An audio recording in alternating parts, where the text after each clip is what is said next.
Alrighty, this is Old Man. We are getting ready to stream.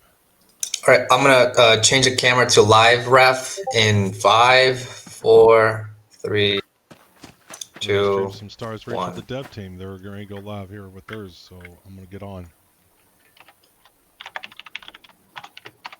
Yep, I have no idea where my guy is.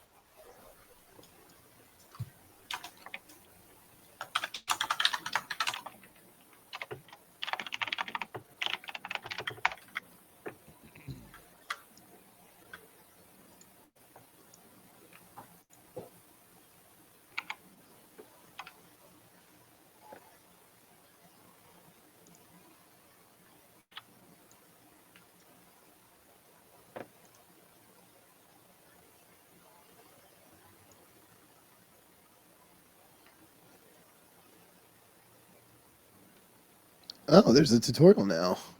Yeah. There is. Yes, there I is. I missed part 2 because I was just like sick and all this other stuff, but this is cool. Well, while we wait for everyone to gather in one location, maybe we should say hi and welcome and to everybody. Um, we've got a whole crew here today for this, which is our first live streaming event for Stars Reach, and we thought we'd hang out here on a stream with a bunch of content creators, some of whom have been in the game for a while, and some of whom have not, and are still finding their space legs, I guess. And talk about the game for a couple of hours and show off what it does and what it can do. So, welcome everybody. Really glad to Welcome. have you here. Thank you. Yes, thank you. Thank Yeah. you for Thanks for having us. having Great to us. be here. It's exciting. I'm very excited. I've jumped in for like an hour and I set myself on fire, and that's about it so far. So the normal Redbeard shenanigans then. Yeah, essentially, yes. Yeah. Well, should we maybe have people introduce themselves and say who they all are Yeah, that's a good idea. and who they're playing?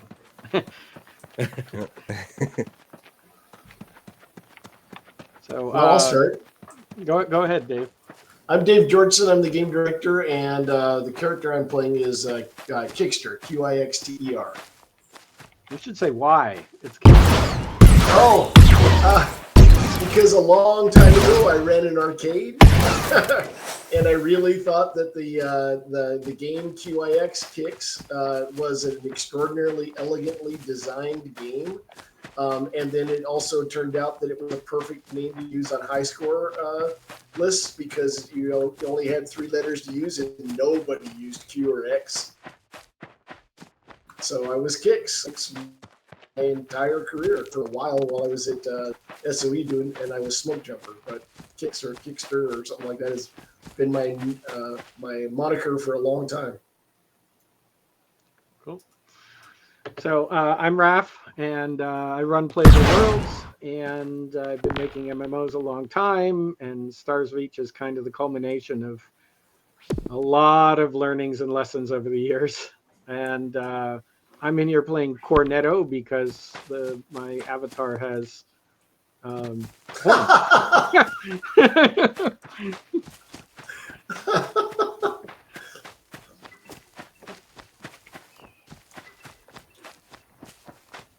All right, I can go next if Sure. no one else.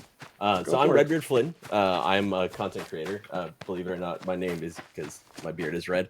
But I'm a huge fan of MMORPGs. First MMOs were Ultima Online and Star Wars Galaxy's EverQuest, and I've been playing MMOs for so long that I figured I might as well try and share my love of those MMOs. But it's nice to meet you all. This is kind of a dream come true being on this stream. So thank you for having me. I really appreciate it, and it's very nice to meet all of you. I'm excited to see the promise of Stars Reach and what it's going to be. I'll go ahead and go. I'm Controlled Chaos. I am a YouTuber and streamer about games that have really good communities, mainly MMOs. Started off with EverQuest, Planet Side and Star Wars Galaxies, and just love online communities that are very positive. And then I also do game development, so I like to sort of give the knowledge of sort of the behind the scenes stuff in some of my videos of how developers might have done something or why they choose to do things a certain way. And Stars Reach just really interests me for the pure simple fact of doing things that aren't the normal way that we see in most MMOs. Thanks for the follow there, Fireplace. I guess I'll go next. I am welcome, Rami Maverick. Noodles, a little under the weather, so my voice is different, and but that's okay. I've been playing Star Wars Galaxies for 21 years. I was originally playing on live, then I switched over to emulators. I make YouTube content, and I also stream. Very much looking forward to the spiritual successor to Star Wars Galaxies, which is Stars Reach, and the unique game philosophy that the Playable Worlds team has around it. So thank you for having me on. This is like a little kid meeting his heroes. I see Fever is already digging holes under people. Here I go. This is Old Man Observer. Been playing games since the Atari 2600. This is the first year I really kind of attempted to maybe do a little bit of streaming as much as I possibly can, with the idea that as I near retirement, this is something I probably will do full time, just for fun and just hang out with people while I'm playing games. And I picked a moniker that I felt would be more true every day that goes by, and kind of relate to a little bit. I will provide my observations, although I anticipate enjoying this game. If there are things I don't like, I'll be honest and provide the feedback as I see it. Awesome. And we'll be honest and say, yeah, we're gonna fix that. So, sometimes we might argue and say, well, we don't think it's something to fix, but True. Most of the Hey, time, Maverick, I think yeah, I've been enjoying Star we have a Citizen. general philosophy that if a player says something's wrong, they may not be right about what the fix is, but you can't say that their experience that they had is incorrect, right? It is what it is, and that means you almost certainly have something to address.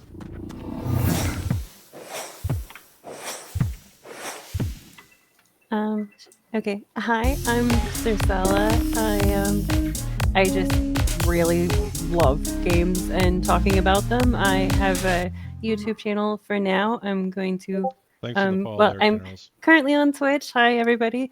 And I hope to stream more in the future, but I mostly just really love getting in and exploring new games and talking about them, seeing how they tick, and it's just really enjoyable. And again, I love Star Wars Galaxies. It was like one of the games that kind of changed how I saw games, because it was able to do things that other games weren't doing at the time. And I've just thought back on it for so long, so I'm so excited to be playing like a spiritual successor to it. And I'm really excited to see where this one goes.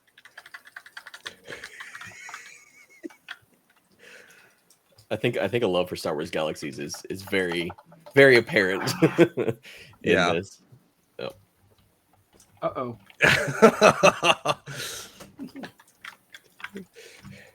And the mayhem already starts. Yes, it did. I'm gonna apologize. My stream isn't going to be of the normal quality that. Well, it are y'all on normally jungle is. or temperate? I'm in an Airbnb. We are on because jungle. My floor is being worked Okay. on You're today getting in my worked by house. ball eyes right now. So I don't have my Yeah.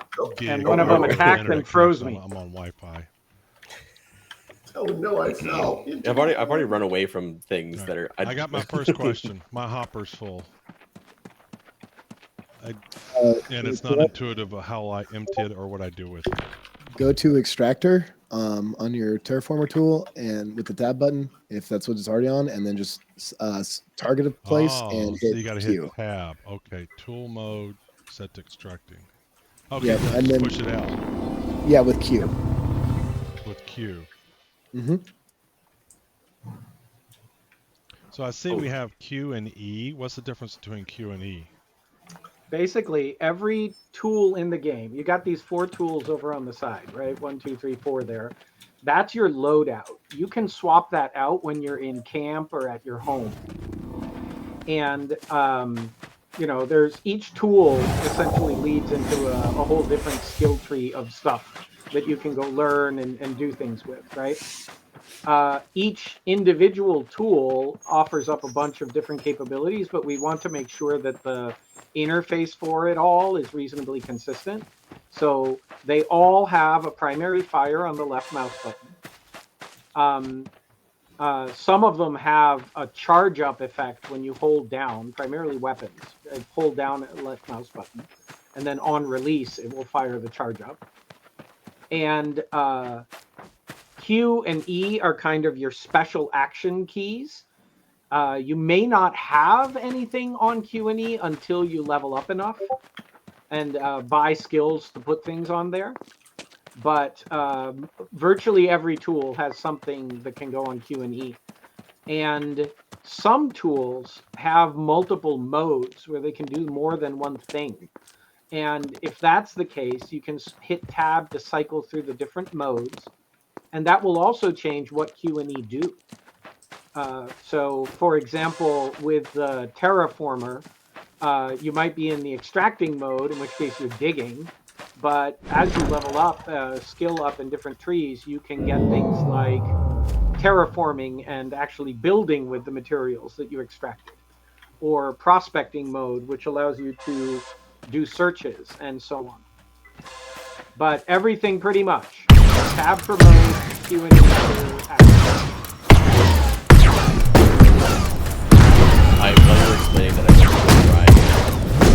to try combat. I found out that I'm not supposed to die in the game.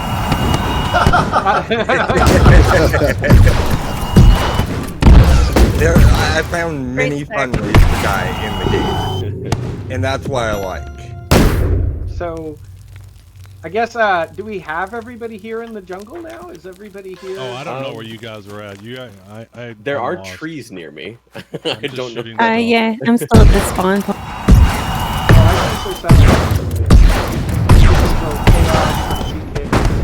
I'm big homesteading fan. I have an immediate quality of life improvement suggestion. I absolutely need a sound control in this game, so I can't even hear you all when I'm shooting in this game because it's so loud compared to browser voice. Yeah, unfortunately, we do not have that right now. The best choice is, the best choice is to actually adjust your Windows sound settings, right? Go to the volume mixer and just turn Stars Reach down. I did the same thing like 2 minutes ago when everybody was Somewhere between 5 and 10%. Talk about that. Okay, so you mentioned the Christmas tree earlier, I believe, Raph. Is that where y'all were? Yes. Yeah, we are at the Christmas tree. Fever is actually standing atop it right now, pretending to be an ornament. See. Some canyon, I don't know where I am. Are the trees around you mostly palm trees, or are you in like a deep sandy canyon with lakes? I'm shooting at some ball hogs. Is that what that says? Yep. Oh, that sounds like deep sandy canyons. That's right. I mean, You're on a to different planet altogether. Yeah, you're on a different planet from the rest of us. So, what we could do is organize a trip to go find you, and bring you into the group. That'd be fun. Yeah, that'd be fun. Yeah. So Rescue mission. that's There right. you That's right. Which, if he's lost in the sandy canyon, he needs it. So, yeah. Everybody's on jungle. We want to go over to the giant glowing portal that is over here. Glowing. It is like a spiky gold thing right next to the blue beam. Alright, so Spiky if gold you, thing. yeah, so Stars Reach, I should explain a little bit about what we're doing. Stars Reach is not set up as a single giant seamless map, because instead it's set up to be thousands of individual planets that are all, think of them as hyperlinked together.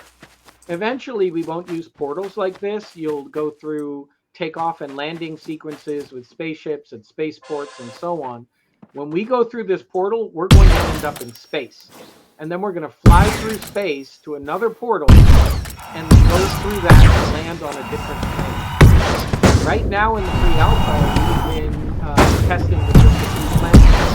So we have this one, which is called Gaiamar, which is, we keep calling it jungle. It's really more semi-tropical. There's a temperate planet that I'm going to forget the name of. Rodent 4. Rodent 4, that's right. And then there's a desert planet, which is quite a bit more dangerous than the others. It's Roxa. Yeah. So if all of you come over to the portal, and when you get close enough and hover over it, you'll see a little pop-up interaction that you can use G to use portal. When you do that, you should go through the portal and then reach zoning and then you'll end up in space. I will wait here for all of you to do that. Let's see. Oh, I'm literally in space. You are going to be literally in space. Yeah. Oh wow, yeah. this is amazing. Okay. What? I have not done this before. This is cool. All right. So we are all on an asteroid. Let me give you Sky Sharks. I don't know. Yeah. So let me give you some very basics here. You can move about in zero gravity with WASD. Q and E are still going to be your specials, but you can use Control A and D to roll. So that'll give you some additional control if you're getting disoriented in zero G. Please note that flying around, you have inertia, so if you're not careful, you just fly away. I suggest all of you try landing on the asteroid. Landing on the asteroid. Landing on the Just asteroid smack is into it. cool. Wait, which one? The one the portal is on. Just smack into it. There you go. Now that you're here, you can walk. And you'll notice that it's actually localized gravity. Oh, The minute God. you jump off, though, you're going to float away again. So everything that works in the game on the ground also works in space. And Stars Reach is a world that's super, super malleable, right? Right now, if you're watching on the stream, people are digging holes in the asteroid and mining away and gathering materials, and they are earning experience points in mining. You can actually see that people have been chewing away at this asteroid for a while. That's because they're gathering rare minerals and materials and all of that.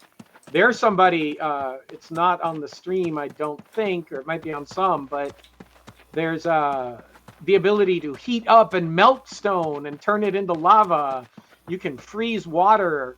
Water actually flows in this game, and so on. So we like to say it's the most alive game ever made. It really uses simulation to a degree that you haven't seen in other games. And all of that simulation works in space just as much as it does on the ground. And that includes the ability to even go as far as building homes and even cities out here in space, either floating in free space or on the asteroids. So I made my way into space somehow. Oh, you did? So you found a portal on Temperate? I guess so. On the Temperate planet. All right. That means you escaped the Sandy Canyon. Well, in that case, Is there a map or something? yeah, you should be at that in a base. Is that right? I see Larrick_mod. Can I Yeah, kill I him? think you I were wanna at the kill him. portal. Yeah, you can't kill him. The game is all set up as PvE right now. Let's see if I can terraform him. See if you can terraform them. Just get worst game ever. We have not coded in the ability to turn somebody into stone. So I suggest that the group of us that's here on the portal, let's try to go on the asteroid. Let's try to go find them. Okay, I think. Wait. If See, we start Kickster. floating I see around, Kickster. There we go. He did heal Yeah. me up. I had like half wound because I was just fighting all those beholder looking dudes. Do you want to head for the base that you should see? It's like a flat platform Okay. out there in space. Oh. Now With, we like- will get space flight and spaceships eventually, but we don't have them yet. So right now, people, right now they fly around in spacesuits. Is there a pitch and yaw in space? Pitch and yaw. Hold control for A and D, and you will pitch and Oh. yaw. That would be Q and E would be awesome because that's what most games are like. Yes, and the reason why it isn't Q and E is so that Q Because and you E have are Q and open E. for your Yeah. for your specials everywhere. Yeah. And you will want to use your specials in space. Key binding when? Soon we hope. Oh, and I found Old Man Observer. There's Yes. Cornetto. There we Yeah. go. Which that's see- Raph, right? I see. Yeah, I'm Cornetto. I see Redbeard, Flynn, and Controlled Chaos. Fever is on the underside of the structure, upside down. No dual command. This is just.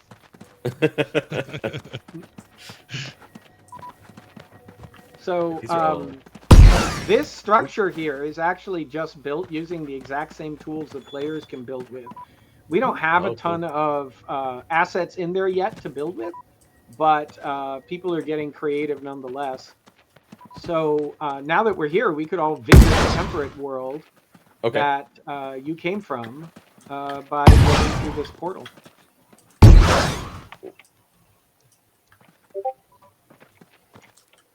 Use the portal. There we go. Oh, bummer. I'll be back in a minute. Did you crash? No. We don't have crashes. This is just a little hiatus I'm taking. A pre-planned break. It's a temporary break. Yeah. Yeah. Pre-alpha. Yeah, good time to remind people that this is in pre-alpha. This is Yeah. testing. Yep. Definitely. I mean, none of these graphics are finished. Sound effects are still in works. A lot still to be done. You know, I mean, it's better than being in prototype, which is just nothing but cubes, spheres, cylinders, and stuff like that. So, I do want to say that I appreciate that when the first trailer came out and the colors were kind of like, very vibrant, and then you all very quickly went to a more muted color tone after feedback from people seeing the game for the first time, and that was very fast, that change. Yeah, part of the reason it was very fast is that most of what we needed to address was actually shader code and not the actual art. It's kind of amazing how powerful shaders can be, right? If now that Kix is back in, maybe if he just jumps down and stares at the ground for a second from close up, you can see there's actually a fair amount of detail Hey, in Roland. there. Welcome But to the if you stream, man. have shader settings set in particular ways, it can basically all get removed, get stylized, cell shaded, whatever.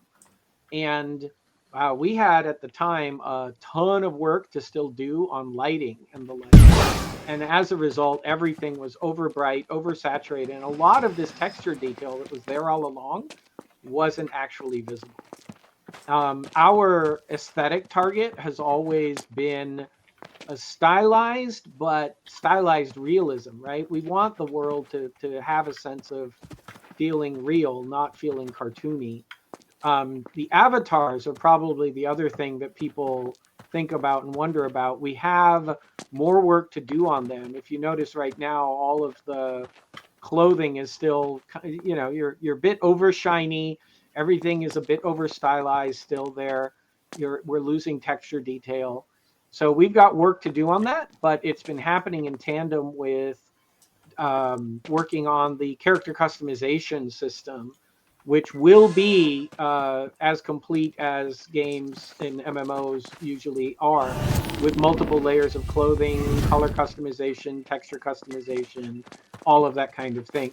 In fact, right now we're actually randomizing the appearance of characters with random clothing in order to test out that things don't poke through different layers and so on. So customization is not yet fully in. I'm Now, wondering if we lost Circella. I don't see her here. So, what is your all's plan for like gravity? So, when I was out there in space, it would have been kind of nice that if I was close to the platform or somewhat near it, or kind of even on it, that I would snap to it and go back to gravity. But it's kind of actually awkward to try to get back to that portal because I was just on my head. Go ahead. Yeah, if you get close enough, you will snap and rotate. I didn't. I'll have to show you the replay. Yeah. I do know that if you approach it at a weird angle, like I found myself standing on the side of a stair. Yeah. Yeah. Out there in space. So you do have to be careful about where you come in and land. Yeah. But it does actually work. It may not work perfectly, but you can actually snap onto the asteroids, and it actually works like Mario Galaxy. You can walk around the asteroids. Each have their own localized gravity field. Yeah. Cool. So it's definitely true. I came in at an awkward angle, so that's a true statement. Yeah, you actually curl up into like a little ball and then stand up straight, standing the correct way. So how big is the development team for this game? We've got folks who are full-time contractors, as well as people who are, and part-time contractors, as well as people who are employed by the company. So I would ballpark it at 30. At 30? Okay. Yeah. So your members, you know, like your 3D modelers, also doing like the rigging, the skinning, the texturing, and stuff like that. You're not dedicating one person just to texturing, another one to 3D modeling, another one to rigging and skinning. Yeah, the way the art pipeline is set up, you clearly know a lot about it. There are a bunch of different specialties there, right? Somebody who's expert in rigging may not be the best texture artist, and vice versa. So we have the art team set up so that we have one expert in each of the steps. Okay. and then people pinch hit, right? Mhm. So you know, we have our expert environment artist, our expert rigger, our expert animator, and so on, right? But then they you know, people will pinch hit, right? Pretty much all of them learned how to model and so on, right? That's part of becoming a professional artist in video games. Yes, it is. So that's pretty much how that works. We have the person who doesn't pinch hit as much. We do have dedicated concept art, right? Concept art, 2D work like that is not in the 3D pipeline, but the 2D pipeline. So some of the things that that Kix is doing, I think, for anybody who is new to Stars Reach and doesn't know, basically everything in our world is simulated. And so Kix right now is digging a tunnel. You might think that that is voxels, but it isn't. It's actually using an AI technology called cellular automata, which if you've played Noita, that's something that you might be familiar with. If you've ever played with Conway's Game of Life, the thing with the gliders flying around, that is also cellular automata. Every cubic meter of our world, okay, all of it is actually simulated that way live. And Kix, right now, whoever Big Time Homesteading fan is, That's me. they're actually, you're doing something different. You're trying to dig through the dirt. Yep. Right? And you can see the dirt is collapsing. Yep. And that's because every material knows its adhesion, its melt point, its freeze point. It knows how to form arches, how to slump and fall. If you start digging through raw dirt or sand, you're going to have a hard time tunneling, and it might collapse on you and kill you. Yeah, I learned that a lot when I was doing my video about mining, the dangers of mining in Star's Reach, and finding out that when you get close to lava, you'll start taking heat damage and catch on fire. As you're digging, if you dig just below sand, the sand will collapse and fall on you and can kill you and stuff like that. And I found that really interesting, that there's dangers to harvesting. And I immediately went, okay, I now have interest in wanting to do this for the fun and risk of it. Yeah, we've already had people start figuring out things like if you are tunneling through mixed soils and rock, and you have a risk of cave-ins, there are things you can do in the game to actually shore up the sides of your tunnel. Yeah. So that it doesn't collapse on you. And that kind of thing is pretty important if you want to survive in the bowels of the earth.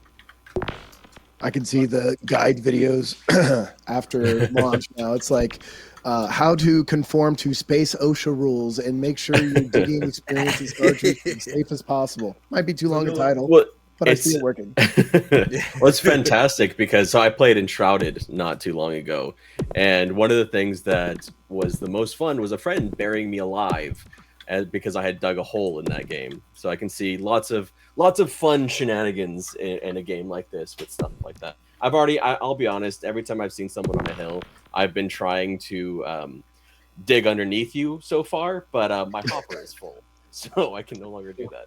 So you know how to empty the hopper? I do not. How do I empty the hopper? Okay, so if you there's probably a big time homesteading fan is doing it right now. They are dumping out the tailings. This is the loose gravel that accumulates. Okay. Wow. And as you do that, the way to do that, it's Q and E again, right? That will empty out your hopper. So what's happening when you're mining is you're cutting through the rock, turning it into nanoparticles, skimming the good stuff off the top, and you're left with this extra detritus behind, right?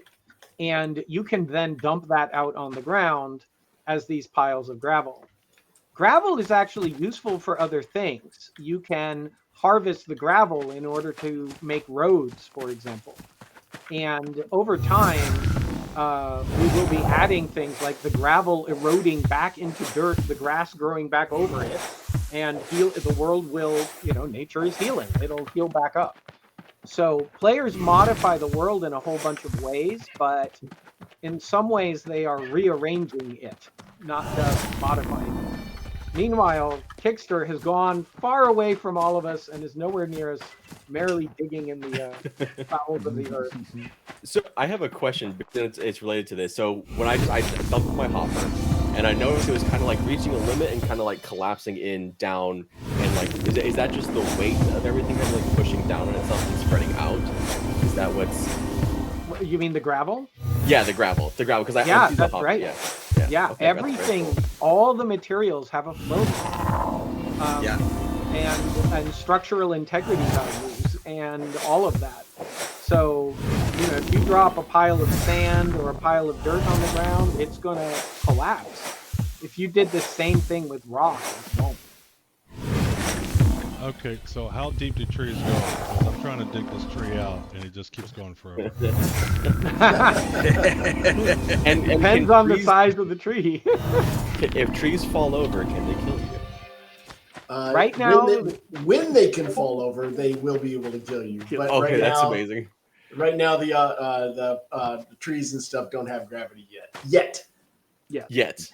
That is one of my absolute favorite things from Valheim was accidentally dying to trees that you're cutting down. So I was a good mechanic. I can't shoot my extracting of the terraformer, so I'm on the edge of a cliff, and if I do Q, instead of it shooting out, it goes underneath me.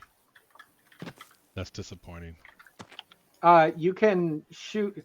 You can aim where you want it to go. Are you using the free camera mode, MMO style, or are you using the reticle? The reticle. fixed mouse. So if I Yeah. want to shoot it out, I gotta. You don't have to, but it's a little easier, right? I disagree. You can see better Nothing's doing coming out.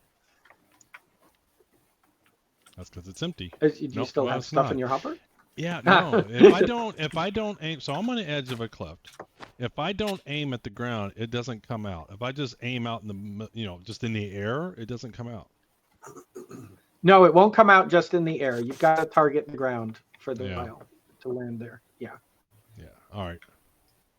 Yeah, we don't yet have and honestly, I'm not sure we'll ever allow you to just dump a pile of gravel in the air over somebody's head. Like that Yes. might be a little too griefy. Yes, that's what I was trying to see. I mean, that's why I'm going through. So what can I See- do? Yeah. You said PvP was not enabled, but there is lava. Right. Yes. There is lava here. That's right. So And yeah, with this malleable a world, one of the big things, and this was one of the first questions we got when we announced and started talking about this, was how are you going to make this game PvE and still have all of this stuff going on, right? And the answer to that is we do have a whole bunch of mechanisms that are meant to safeguard areas and so on. You can't directly damage people. We have that turned off. But environmental hazards can still absolutely cause damage and get you in trouble. So a big part of what we've been doing in the pre-alpha is watching the ways in which players use and abuse these tools in order to harm others, so that we can build in the safeguards, right? So Kix is in the skill tree, but if Kix comes over here, then Oh, sorry. folks on the stream can see the lava, and I guess on everybody else's stream, you're probably already seeing it. You can heat up every material in the game. You can also cool them all down. And that lets you melt and freeze things. And this is everything from melting rock into lava, which if I get too close, I'll catch on fire. There I am, I'm on fire. Luckily, it didn't last very long. For DOT damage, right? But it does more than that, right? In the real world, if you melt certain kinds of materials, when they come back, there'll be something else, right? They go through volcanic, that's how volcanoes make new kinds of rock and so on. We've simulated all of that. If you melt sand, it's going to come back as glass. If you, there's so many examples. Pretty much everything does that. How do you melt something? So what you're gonna have to do There's is two ways to melt. There's two ways to. Oh, go ahead. Go ahead. Go so ahead. there is two ways to melt. So if you level up Ranger and you unlock the flamethrower and the Undertrail Blazer, that's one way. The other way is if you get Mineralogy XP by terraforming, you can unlock chronophasing, and the chronophasing is what lets you basically speed up time, reverse time, and also heat up things. And what skill tree was that under? Mineralogy. Mineralogy. Yeah, Ranger. Okay, I see. Yeah. Mm-hmm. Cool. Chronophasing. Cool. All right, so I leveled up combat a little bit. I opened up the gravity gun recipe, and I can go to a camp and I can see it, but where do I actually make it? Do I make it in the camp? Yes, you do. See these little tables? There's one that is the tool maker. Oh, I only have There's one another table. one. Oh, there's I a just camp have right the near the stove. lava pit. Okay. Come I over to don't the know. lava pit, where the lava was, or is. I never was there. Is there Oh. waypoints? Is there parties, Uh-oh. group markers, things like that yet? There are a couple of things like that, but most of us are noobs. I can't fire off a flare. Does anybody have a flare they can shoot? Oh, I just see fired it. off a flare. Wow, that's cool. Now, see, that's neat. Instead of just some I unlocked magical Flare, but I'm waypoint not line. there. Hey, Redbeard Flynn, did you enjoy the molten hot tub? Did. It was great. That was really neat. Toolmaker. You got flares So, in the game. What is that? What is the fire? I just heard Circella say something, but I don't know where Circella is. Did we Oh, I lost- said I unlocked the ability to put waypoints, but I'm not with the group, so I can't put one down. Yeah, where are you? Come find us. Vivir is trying to do some damage, dude. I You got know him. where you are? But if we do this, like the lava can go down into this, right? Oh my god. I'm not, Trying to kill us. are you back on? Are you still on the desert planet or on the forest planet? We are on the temperate planet. So Okay. not- Yeah, I'm on the wrong planet. I will be there Oh, soon. this tree is on fire too. Yep, I Yeah. just set a tree on fire. I'm jealous everybody can make Oh, fire. you can even hear it burning. Oh, there's flamethrower. Yeah. So, for the tree on fire, Kix keeps wandering off and doing other gameplay. I hope everybody else is getting to see the. I was sorry. I'll stick with you. I thought you wanted Ranger stuff to be unlocked, so I was trying to get some points. Only There's you can a start forest forest burning fires. down over here. This is just chaos. It's kind of amazing. So, all of our trees, if you are used to, even in games like Valheim, right? You are used by now. Everybody's used to being able to chop down trees, and you can burn trees in some games and so on. For us, every tree would be a mob in another game. Each of these trees is actually running AI. They change with the seasons. They grow. They get planted as seeds. They grow to maturity. They spread. So you're burning down this forest and clearing it away. Later on, you might regret it if you need wood. And other players, it's not unusual for them to come along behind you, filthy arsonists, and instead be harvesting the seeds or trying to put the fires out because they're like, no, wait a minute, we need these things. We need this stuff to be able to build other things. So we could come along. I see Tenkata Sentai is doing this. I'll join them.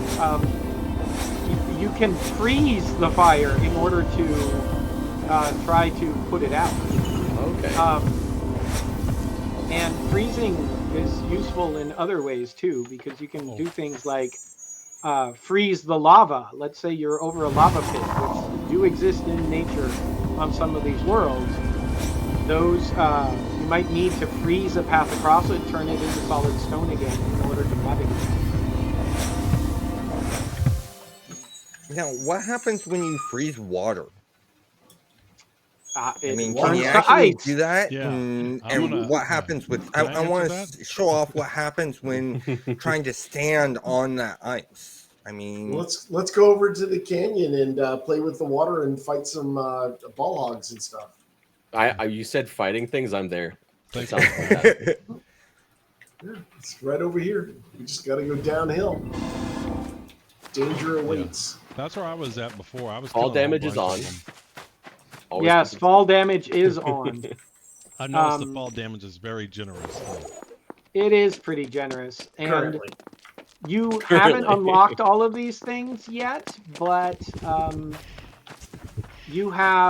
we have climbing. Everybody gets climbing. Just jump at a cliff face. Jump at a tree. You can climb all the trees too. Oh, look at that. Yeah. You also can unlock a grappling hook. the you grappling can- hook is so fun. Yeah, Oh I my want Yeah, that. you can grapple all over the place, and then you can also unlock a grav mesh. The grav mesh will give you the ability to fly in bursts.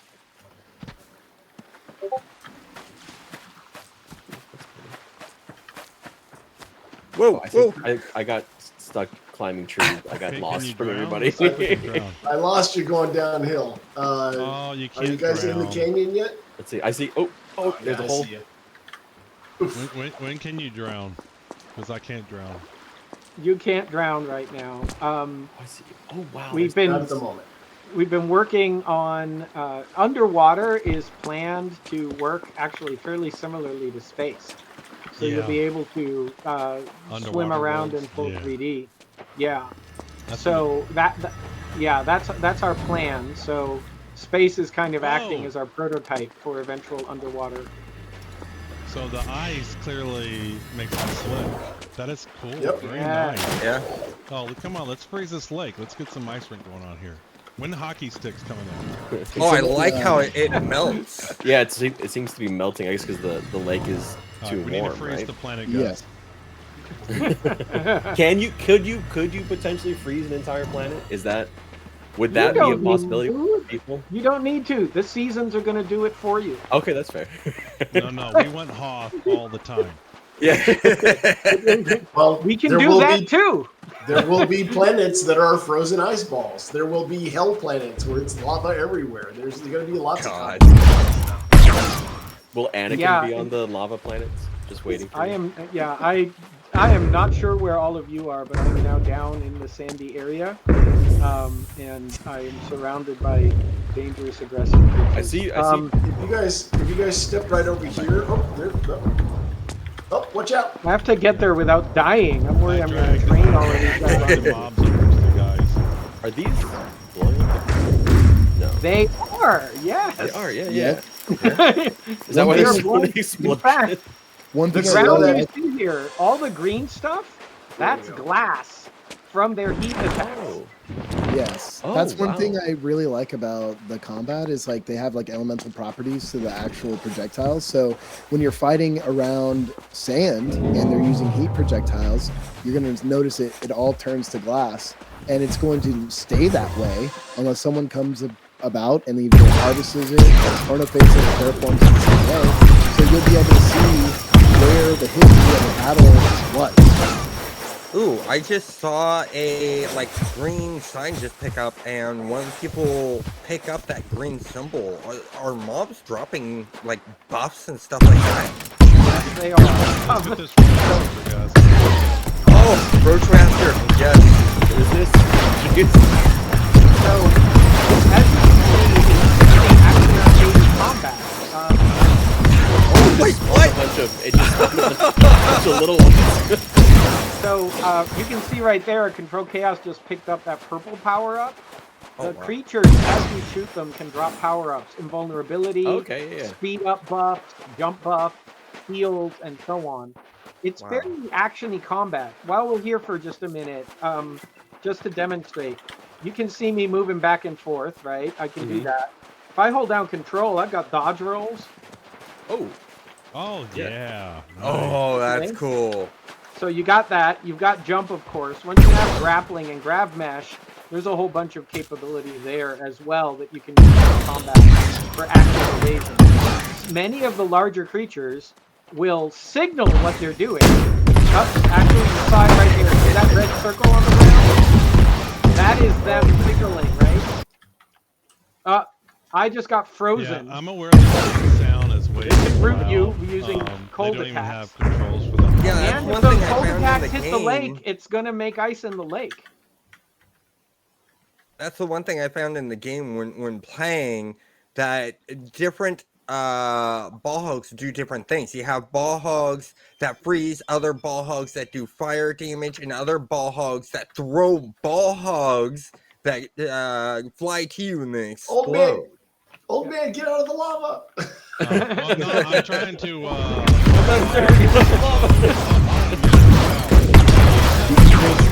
oh, I'm frozen in How midair. do you do that? Oh, that's cool. When I bring up the windows, I did a of hero volume, pose. I can't change an individual program. Okay, How do I you just change got an a individual supercharge, program all volume? stats maxed. Oh, I'm really fast now. Holy.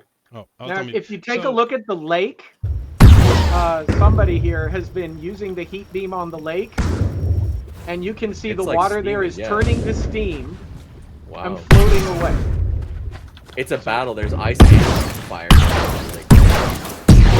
So this is what we mean by most alive. Everything is simulated this way. Oh, wow. You can actually see a whirlpool forming there. So, Raph, you said you could change the volume using Windows, but how do you change the volume in an individual program? If you click on the little speaker icon in the bottom right, and you right click on it, you'll get troubleshoot, open volume mixer, and sound setting. Click open volume mixer, and you'll scroll down and you'll see a list of all your this apps. This is. I don't think I've seen this before. Stars Reach. Yeah, we got to turn that down. Whew. Yeah. Yeah, sorry.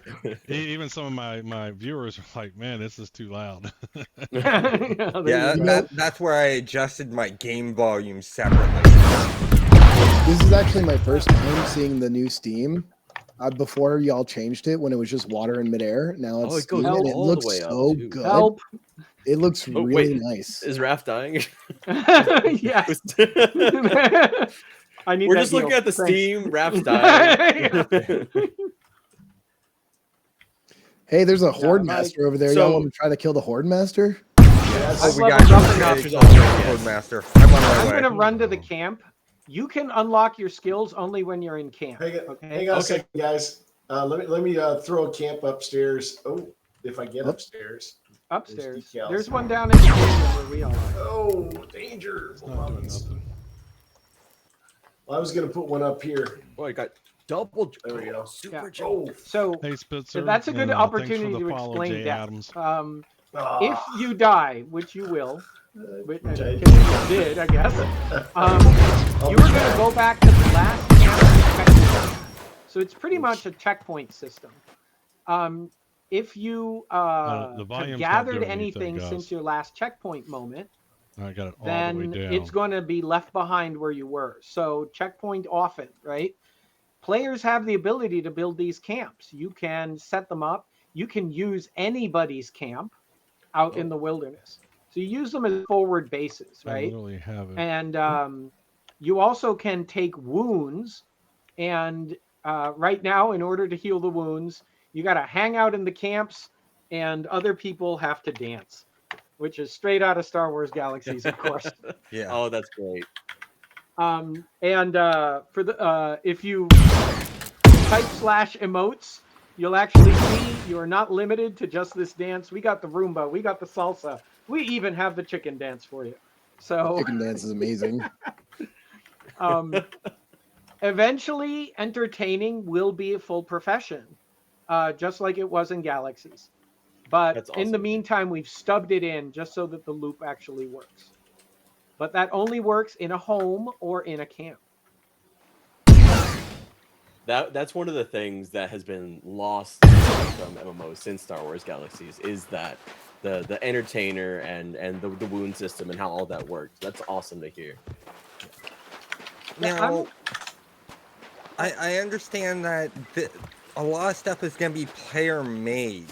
To keep the economy going, are objects in the world going to have, like, items going to have a durability to it, like your weapons, your clothing, and stuff like that? Everything will. Everything will decay. Everything will have that kind of. It's the only way to make the economy work, right? Stuff has to break. Mm-hmm.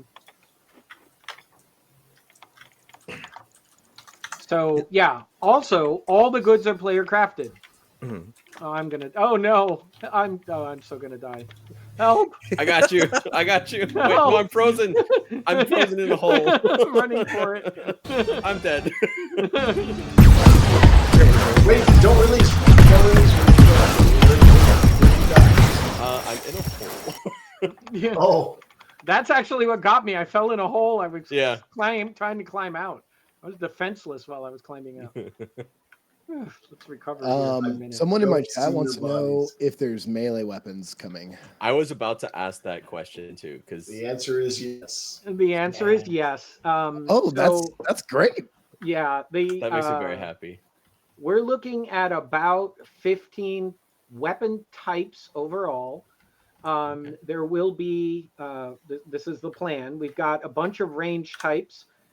We have indirect fire weapons, not just direct fire. So think things like archery and grenades. Those will have arcs to them. And so the charge shot mechanic is going to be very important for those because it'll determine your range, right? We plan to have heavy guns that you can barely move that are more like turret style. There we go. Got the audio. And worked run out. and gun stuff and sniper rifles and all of that jazz. The way that we're making that work from an RPG point of view, because this you know, people on the stream might be watching and going, wait, is this like just a survival game? No, it is not. It is a full-on MMORPG with all of these in skill trees and RPG progression.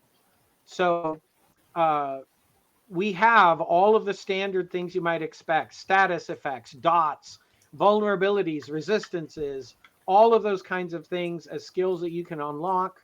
Way more than just 2 special moves per Whoa. weapon type. You get to choose which ones to map to your Q and E based on your playstyle preference. So Oh, that's awesome. there's also a bunch of combat things, like, for example, Combat Engineer. We can take advantage of the fact that we have this malleable world. Combat engineers can lay down the equivalent of bunkers and defenses on the fly in the world, made out of force fields and the like, that erode over time as they get hit. They can drop down the equivalent of minefields on the field, also using damaging force fields.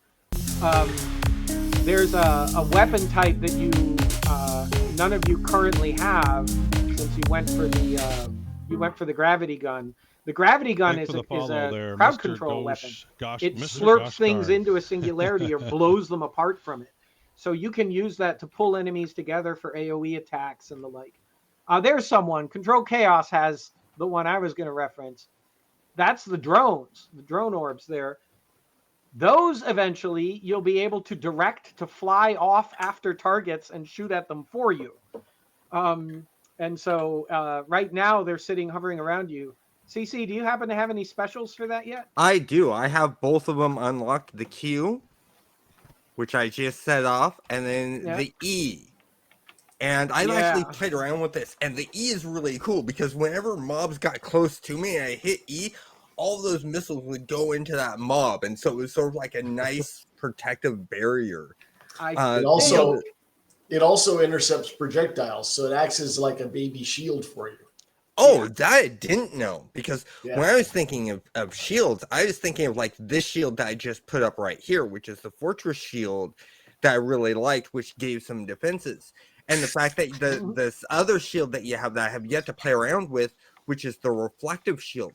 Now, that Reflective shield, will it actually directly send whatever missile attacks come at you back to the enemy, or will it be randomly projected to a direction? There's 2 answers to that. One of them is if it's a non-homing shot, it'll bounce back in the direction that it came from. So if the attacker is still there, then it would hit the attacker. But if a homing shot is hitting you and it hits the shield, it actually homes back at the attacker. Oh, that's interesting. Yeah. That is really, really cool. Now, the other thing to keep in mind is those shields do not help you against AoE attacks. So if there's damage or melee or whatever it is, the shield only works against projectiles. So you have to watch out for those attacks. So my question then is do you guys have other shields plans for things like AoE and like melee attacks type? Yeah. We have I remember exactly. There was 5 different types of shields. We only have 2 of them implemented, and we're not done. It's an MMO. The beauty of an MMO is we're never done. Yeah, and that's what I really like about MMOs is the constant add-ons to it. I mean, the only time I really sort of stop playing an MMO is when they stop adding stuff to the game, and all you're doing is the same thing over and over again, and there's nothing new. So I got a skills question. So I've gotten quite a bit of combat. I've opened Gravity Gun Recipe, Black Hole Bomb, Boomer, stuff like that. Are there other innate skills like +10 melee defense, +10 range defense, or these are it? And not yet. Whoop! Lockout inbound. Where are they? I see them aiming at us. I hear bombs in the distance. Yeah. So there is also in the design a whole long set of what we call combat tactics professions.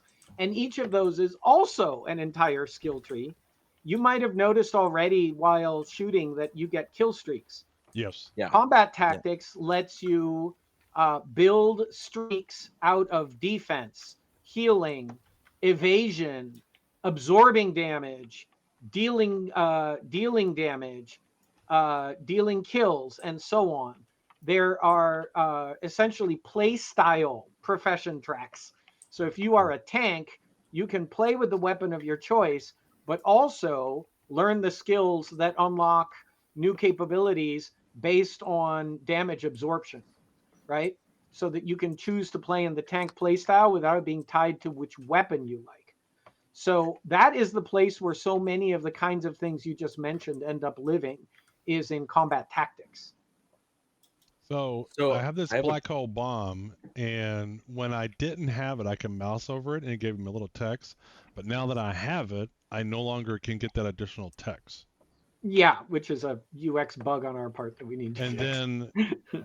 then just to be greedy right now, I want to do a black hole bomb. What do I got to do that? I can't figure this out. It will be Oh. on Q or E. It would be on Q, I think. Like when? What gun do I need to hold? Do I need to hold some gun or Oh, you need to gra- hold the gravity gun. The gravity gun, yeah. so I got to make me a gravity gun first. Okay. And it looks Yeah. like there's a tool thing here if you want to make it. There so- is. I need the ingredients. So Yeah. the question I have is, when I was using the Omni Blaster, I had an easier time hitting enemies compared to the drone. Is right. one of them like an actual lock-on type of attack, and the other one is directional? Yes. So conveniently, we have some enemies coming here over the lake. Yeah, I did that. I've got the Omni Blaster out. If I start firing, you will notice that the Omni Blaster, the shots will curve towards the enemy as long as they get reasonably close. So these have homing shots. The Omni Blaster uses homing bullets. And it's particularly impressive and really easy to see if you use Doom Blossom, which is one of the specials. When I fire it out, you get that ring of shots. All of those will actually go follow and chase the target. Other guns don't have that. We have the ability to make some things have homing, some not. Different strengths of homing can be the output of your crafting capability. Every weapon in the game can actually be customized. Its stats varied. Add-ons put on it in the crafting process. So one of the questions I have that I think is tied to, like you talked about the gravity gun being a control, like crowd control, and I noticed that there's a healing gun as well, and the Omni gun is a DPS gun. So will there be roles, like group role type things, and will there be content that you want to group up together, like this thing right here, to fight and have like different class roles and class interdependency? So you want to bring someone that's spec'd a special way to do things like that. Yes. So we mentioned how you currently have your loadout over there on the right, right? You've got your 4 tools max. Think of that in kind of modern parlance. That's almost like your 4 jobs, right? If you try thinking about it in kind of a Genshin-y or Final Fantasy kind of way. You can swap those out at a camp, but once you leave base, that is what you are. Okay, those are the roles you've chosen. If you want a solo, you put together a loadout that is a solo-friendly loadout. If you're with a group, you put together a loadout where you've got interdependencies with the other folks that you are playing with. So we're trying to make this, look, we're realistic about where MMOs are, right? They historically have required way too much time. The audience has aged up along with, I'm older than I once was. And, I feel personally attacked. People have kids, people have lives and jobs. And, if you're making an MMO in the modern day, it's got to A, be solo friendly. B, it's got to be something that you can hop in and out of pretty readily, have fun in a short session and be able to hop back out. Okay? And it still has to support people hanging out for hours and hours and having fun. So that's really core to our design philosophy, right? It's really important that we support all of that. So this loadout system lets you, the player, decide, how do I want to play in this session right now? And it leaves that control up to you.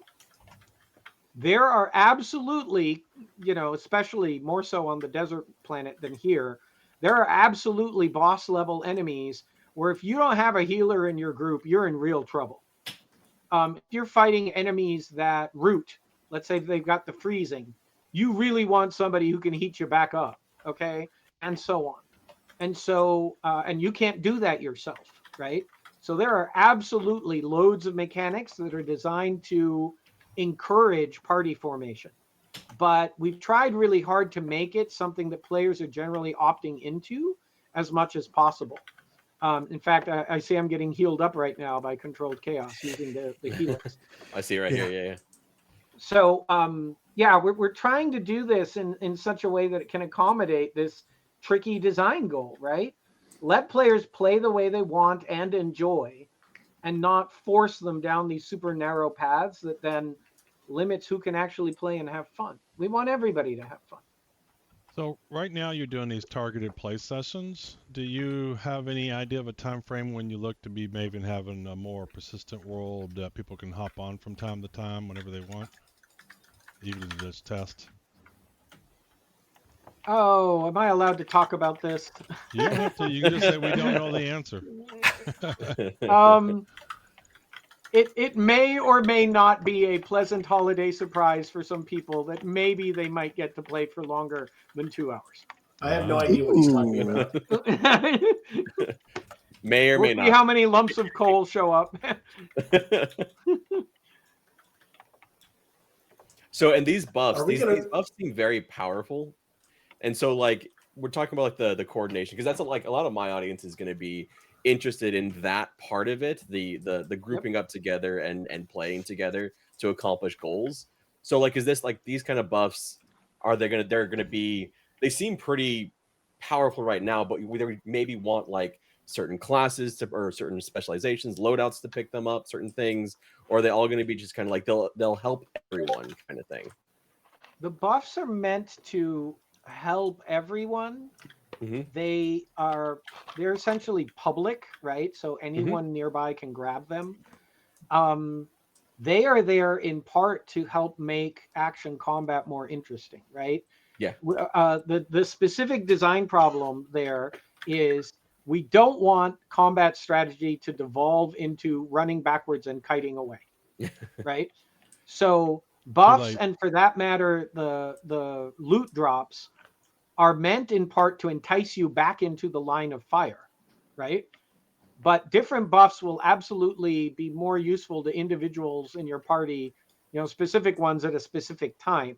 So if you're going to coordinate, so-and-so really needs the heal, let me give them cover while they run in and grab it, right? That's the kind of emergent dynamic that we're trying to develop. Awesome. So I need to find some gemstones and some other resources like tungsten to make this gravity gun. Are there things in game to help me know where to find those types of things? Like, where would I look for gemstones, and how would I know where to look for gemstones? There are. I'm about to die again. No, there we go. They're in the mineralogy tree. There are prospecting skills. And you can, right now, they only work short range, but they will work long range. And then you'll be able to do larger scale searches. Whoop, Tenkata Senkai is in trouble. There we go. We could actually leave this periodically deadly area. Periodically deadly. And it doesn't help that there's like lava on the ground now too. That's from them, right? Like, that's from them, and it's also quite hot. And walking on this molten glass is setting me on fire.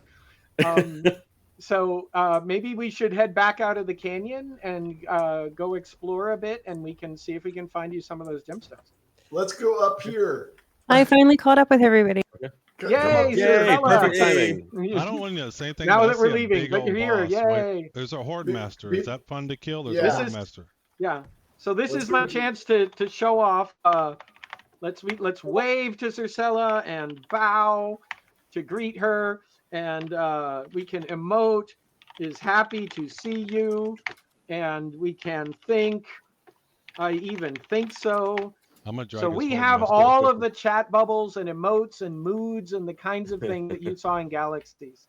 So Go to the top of the Winter Mountain. Well, first there's a Horde Master, and then we'll Yeah, go I'm to the dragging top. it to us. yeah. Oh, I'm jeez. dragging it. Someone I'm just dragging got it. suicide bombed. Old man observer just got suicide bombed by the ball hog. I love that ball hog. Oh, I see the horde Man master. after my own heart. Yeah. So there's a camp here. Checkpoint first. Checkpoint first. Okay. Oh, Look out! Some Suiciders. of these have these green Who's guys gonna- are Oh, dive suicide! bomb Oh, explode. they're bombs. They're bombs that are going into the camp. Yep, there's Ah. another one. Immune to on fire. Yeah, so if you use the flamethrower or lava beams on these guys, you could catch things on fire, except the ones that are immune. So Oh man, look at all this Ooh. fire. What in the world? Horde. Horde. Horde lords. So second phase. yeah, one thing that might be worth mentioning right now, actually, there are players playing this on Steam Deck in wow. the test right now, because it is fairly actiony and controller friendly. So your audience might like to know that it already works on Steam Deck. That's great. We haven't gotten it verified or anything yet. Testers actually figured it out and just mapped it and did it. Oh, Yeah, I can see how the controls would be really good on Steam Deck. All right, let's get out of here. And oh boy, Dare I say that I'm was very controlled cool. chaos?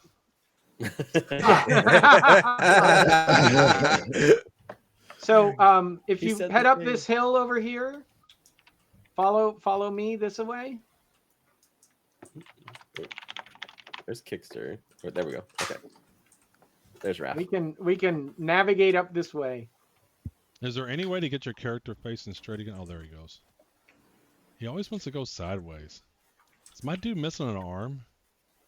You look like you're walking backwards on mine, or you're running backwards. He's on walking mine. backwards on my Put your screen tool too, Yeah, away. we and got- he's missing an arm. Oh, okay.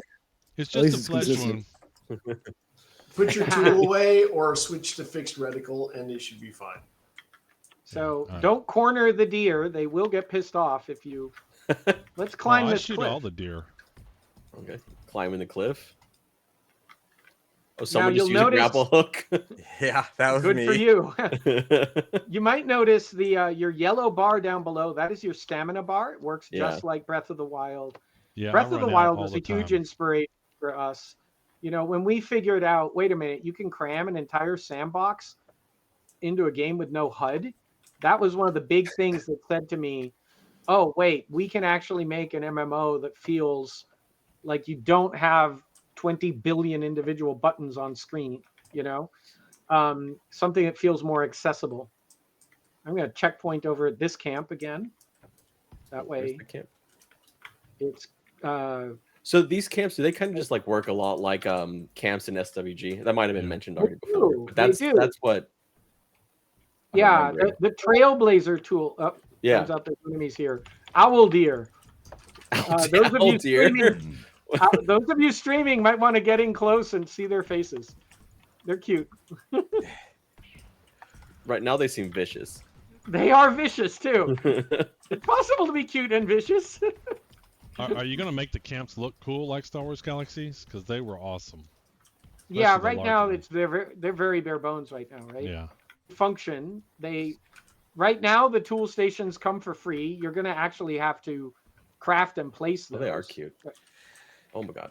Now I'm noticing that the mobs are just dropping resources. They're not dropping any equipment. Is that gonna be the way it is for the game, and that everything has to be player made for equipment, or are the mobs actually gonna be dropping some equipment? By and large, Yeah. they are going to drop raw materials and resources. There may Maybe be recipes. some mobs that are like magpies and gather up other stuff and take it back to their lair, and you might Mhm. find a pinata of stuff in their lair. Oh, Okay. that's interesting. Lairs is something that those of you who played Galaxies may be familiar with. here we aren't seeing them on this planet. They are more visible on the desert planet. They're known as makers, and I'll have to give a little bit of lore for everybody in order to explain some of this. But long ago, an incredibly powerful ancient alien civilization that we called the Old Ones terraformed this entire arm of the galaxy for use in their genetic engineering experiments. So we basically live in a zoo, and we are zoo animals. They made us, okay? Not just all these weird creatures. So you should expect that out here in the galaxy somewhere, there will be dragons and unicorns and things out of our mythology, as well as weird alien tentacle beasts and sky sharks and even the things that they didn't intend to make, known to the rest of us as the aberration, the corruption, right? They also left behind robot servitors who are tending this place, even though the old ones are long gone. Now, something chased the old ones away. We don't know what. We should be properly terrified of that idea, since they basically were godlike. But we don't know what led to their disappearance at all. So that is something left in the or as a secret for us. Now, all of us have gone and ruined our homeworlds. They made a bunch of different kinds of humanity, but the different sorts of humans have all managed to take their planets to the brink of nuclear war, peak oil, climate change, global glaciation. You know, some of them might even have be dying off to global pandemics, as implausible as that sounds.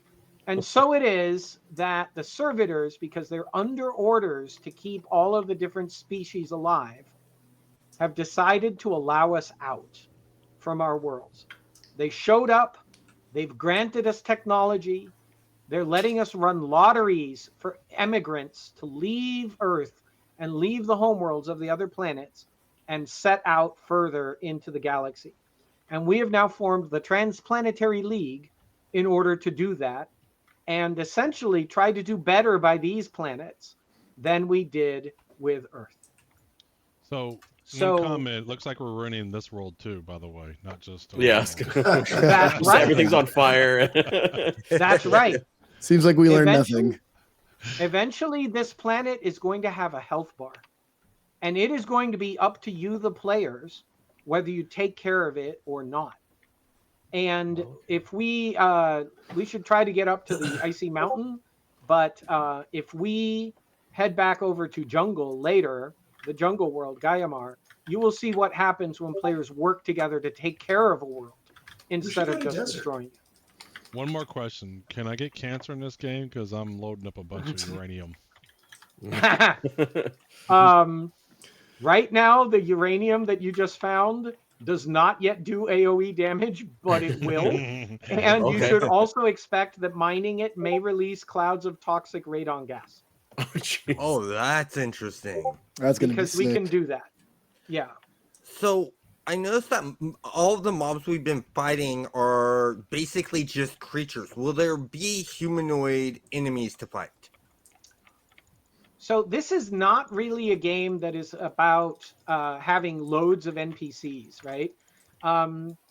If we did that, that uses up spaces for the players take roles, right? We want players to be the shopkeepers in the game. We want the players to be the governments of the planets in the game. And if we handed that stuff off to NPCs, we'd be taking away some of that from players. So it's not really an NPC-focused game. That doesn't mean that we can't have NPCs in the form of points of interest, specialized quest content, dynamic events, and all of that kind of thing. All of that stuff is absolutely doable and possible, but you should think of this as you are adventuring onto virgin worlds that are uninhabited most of the time. Is there That some was going to be a plan? question I had too, so that's good. Yeah. Is there some plans to do something with the waste? Because I feel like, you know, you find a good spot and either you got to run very far away to dump your hopper or you got to make the area by you ugly. I wish there was another option for this waste. There aren't yet, but there will be. And actually over on the Jungle Planet, players have started coordinating where their town dump is and where they use the gravel pit. And people have started figuring out, oh, we don't want to mess up the way our town looks. Yeah. We plan a politician profession that actually lets politicians zone the map of a planet and say, this is where roads can be. This is where you are allowed to mine. And players will be able to either vote for politicians to run their planet, or if the planet chooses to set it up as a dictatorship, they can do that too. Cool. Ooh, sounds Very fun We to are me. going to, yeah, we are going to hand over the choice of how to structure the government and how to run the planets to the players, because we can create new planets on the fly. We can add new worlds anytime during live. The reason why this is not a seamless quilt of a map is so that we can add new worlds, open up new wormholes, open up new space zones, and add entire new planets. And if people wreck a planet and never go there anymore, the wormhole can collapse and we can lose it off the map entirely. Oh, okay. That's interesting. So it's a very different model from traditional MMOs in that sense. So that is could- also, by the way, why we can allow every player to have in-world homes, because we don't have a real estate problem. So with Let's all head- this let's head back to player interaction and everything like that, and so like say you have one of those old planets, would it be possible like to have like things that age? So if it gets ignored, so like they have like all these player built settlements, and then maybe like months or even years down the road, you go find a planet and it turns out that it had been inhabited, but it's no longer inhabited by players. And so can it change into like revisiting player history that has been built up, but and maybe has like maybe new NPCs have come into it, like there's new things that have grown into it, new because you've got all the grass and stuff that grows. I don't know if I'm quite getting through what I'm trying to say here, but basically reuse old stomping grounds for players for new things, kind of thing. So this is where the power of the simulation really shines. Okay. Our water flows, our grass grows, bare patches of dirt can with time become overgrown back into fertile areas. Forests regrow and spread. If you chop down every single tree, then yeah, you might end up with a planet that cannot recover. But you know what? You can go bring a tree from another planet to this planet and start seeding the world and Johnny Appleseed your way across and grow the planet back. Players can bring planets back to life. We also erode things all along the way. Awesome. You may not have noticed, but when you were down by the water, you might have seen that the shoreline had mud and silt and dirt. We didn't put that there. The simulation, the water rubbing against the stone, did that. So if players leave ruins behind, over time, yeah, they can get overgrown.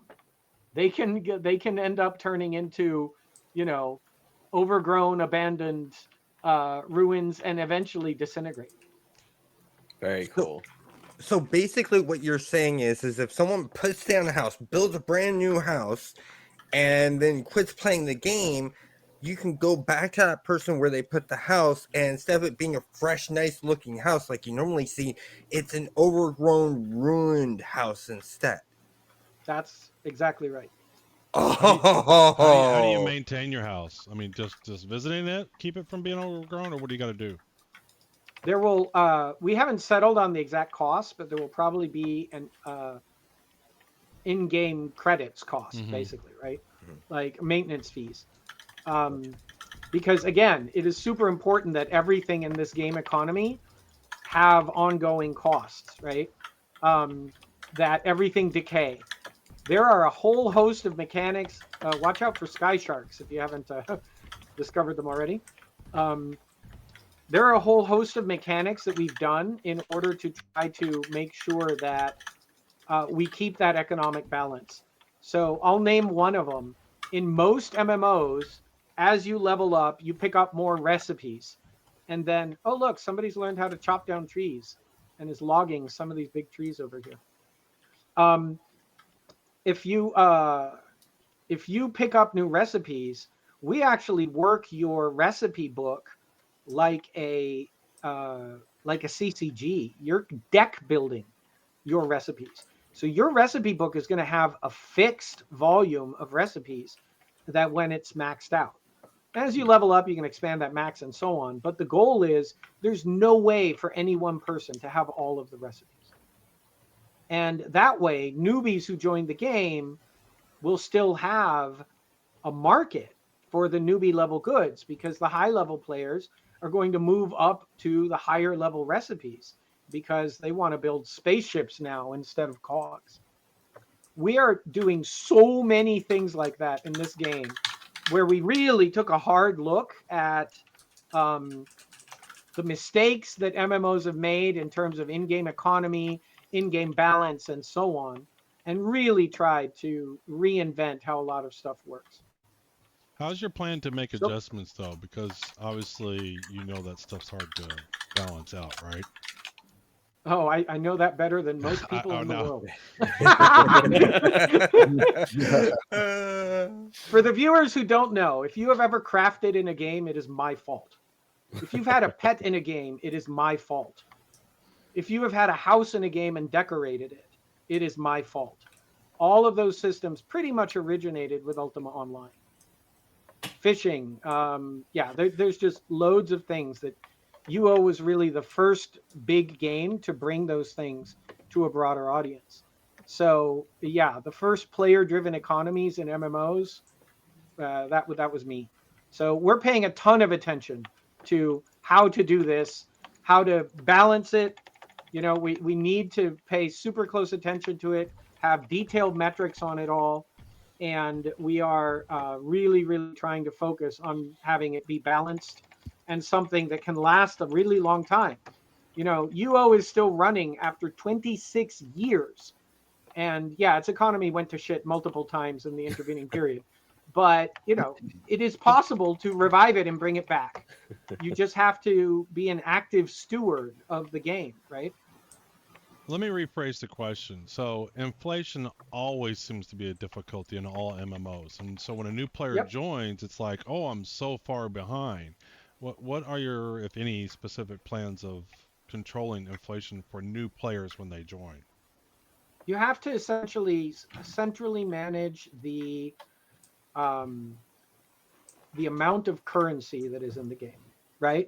Players are making the items. We control the outflow of resources and so on, via drop rates. But if you manage the monetary supply, very much like the Fed does, right? That is the way that MMO economies work. So that's what you have to keep an eye out for. That's really your primary control. So how is that going to work with like if there's a crafters that might have a disproportionate amount of the game resources versus like people that focus on PvP or something? Your primary inflow is going to be new entrants into the game, because we're going to have to seed them with credits, right? The outflows of credits are all over the place. There's housing, there's item decay and replacement that you need to pay for, and so on. So there's all kinds of what we call sinks in the economy. I see a bunch of people made it to the top of the mountain. They're going to ice skate off the cliff, and I'm nowhere near you all. I've literally been treed by some owl deer. Wait, where? They are literally running around the bottom of a tree I climbed, Jeez. trying to get me. Some resources cannot be found by mining. Sometimes you have to earn them through special quests. Sometimes you have to get them from creatures.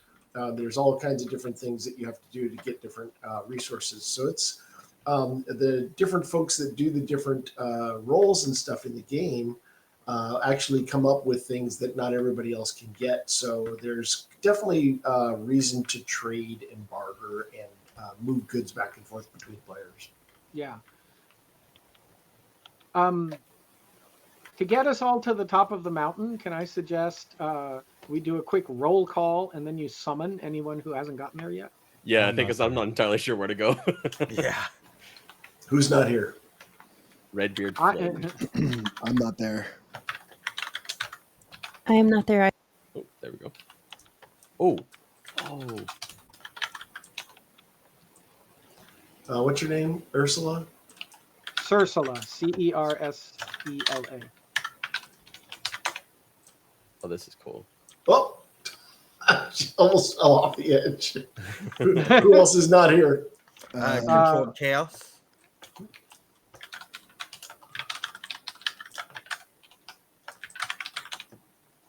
There you go.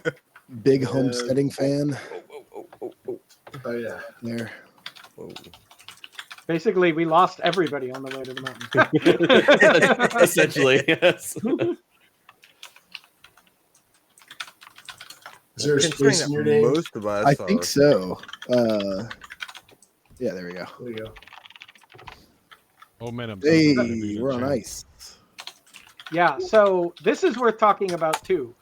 Old man, In what? other games, there are biomes, and they are hand placed and handcrafted by the designers. So In it's Old Man Stars Observer. Reach, biomes emerge organically out of the simulation. It is cold up here because we are way Whoa. up here.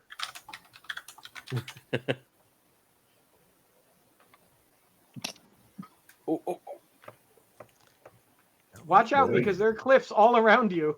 You could go flying off and land very, very painfully below. Just The old checking man? fall damage is all. Yeah, I did. Okay. I'm checking to see if I run into someone else if I'll push them around. I don't think it doesn't look like there's player collision. No, Is that? we, Yeah. that's because the griefing from player collision. Yeah, that makes sense. Yeah. if I already have a camp somewhere and I want to place a new one, how do I do that? Do I have to wait for that one to despawn? You gotta wait for it to despawn, or you can dismiss it, but only while you're there. Oh, okay. So you could dismiss when you're moving somewhere else. You could dismiss your camp. When you're moving someplace else, Yeah. you tear down base camp. Can somebody and- drop a camp? Yeah, there is one up here. Yeah, I dropped one. Okay, so if I go over here, Yeah. You might notice that we have some other folks here who aren't part of our group. They are we have an open playtest session happening right now. So playtesters who are in our pre-alpha are actually hanging out here with us. I don't know if any of them are watching the stream, but if they are, they should say hi in game. so if I just store my life in the camp, Yep. hypothetically, I could go fling myself off the edge of the cliff and I'll be Yes, you could. Okay, just hypothetically. Hypothetically, the tall edge is the one to my left. Now, what happens when, let's say, if Redbeard Flynn decided to fling himself off of the edge and end up being killed before going to that camp and saving? So they are going to potentially leave a hole in the ground. That's the first thing. And I mean that literally. They can potentially leave a hole in the ground. Impact physics. What can I say? But beyond that, they're going to end up leaving behind basically a little blue glowy ghost that is waving, asking for help. And any other player in the game can come up to them and revive them. So it's another way in which we encourage players to be social, even if they don't know each other. You can help people in a whole bunch of ways, right? If nobody is around to help you, you have a couple of choices there. You can return to your last camp, or you can return to kind of the base landing zone for the planet. So is that the world station would be? That would base be the landing world zone? station. That's the base Okay. landing zone. Yeah. And eventually that'll be the place where your ship dropped you when you landed on the planet. Okay. Right? Right now, it's the building that we all came in on where the portal was. Now, anything that you picked up since you last checkpointed is going to remain behind in this little glowy yellow grave marker. So, yeah, we brought back corpse runs, But if you are a diligent checkpointer, Mhm. then a corpse run may have zero impact on you, right? Almost like a save, like a quick save. It's a save. It's a quick. Yeah. It's literally Yeah. a quick save. We just stole the mechanic from console games. Let's That's go to- literally what it is. Let's go So- to desert while we talk. Let's go to desert. And let's Okay. do it. And let's do it the fun way. Everybody run off the edge of the cliff. Woohoo! Yeah, baby. Which way does it matter? The Yeah, tall way. I'm just gonna fall and die. And then when you die, Oh! quick There we go. station. Yep, and I am seeing that waving of the character. My character has sort of that aura or that glow and has that injured status and then sort of waving for help. And I think that's really sort of cool. Especially considering that my body's in tall grass and hard to see, but the hologram of my character waving is above that. Come on I up to think the that's roof really of the. well done. Come on up to the roof of the station, and then we'll go over to the desert world. Okay, so we just use the portal. Yep, Yep. Okay, so when we spawn, we need to say the one option. world station. World station. Use the world station. Yeah. Okay, I'm there. Wait for you in space. Still, So- the space flight is so cool. One of my viewers Thanks. asked that it seems that this is a more sociable MMO than what we've seen in current MMOs in you guys wanting player interactions. Is that correct? Yes, but we are working hard to not force the interactions, right? Right. When people talk about old school MMOs feeling more social, and really in some ways the tipping point was actually clear back at World of Warcraft. WoW was the first fully soloable game, and it was fully quest led is part of why, right? It led you through quests through the entire leveling process. Making things really soloable like that does open up your market, right? Lots of people are uncomfortable with having to meet people, make friends. You know, it takes a while. This is why nobody likes pickup groups, right? Like they're scary. So our philosophy is we need to provide gameplay mechanics that are low trust, where you can engage with people, but if you don't trust them or don't know them, you have virtually no risk, right? And that's a really core philosophy for us. Some of the kinds of things that we're doing, you know, anybody can run up and revive you. And it doesn't mean, you know, there's no commitment there. There's no, hey, you must engage in the key exchange of being in a party together or any of that stuff.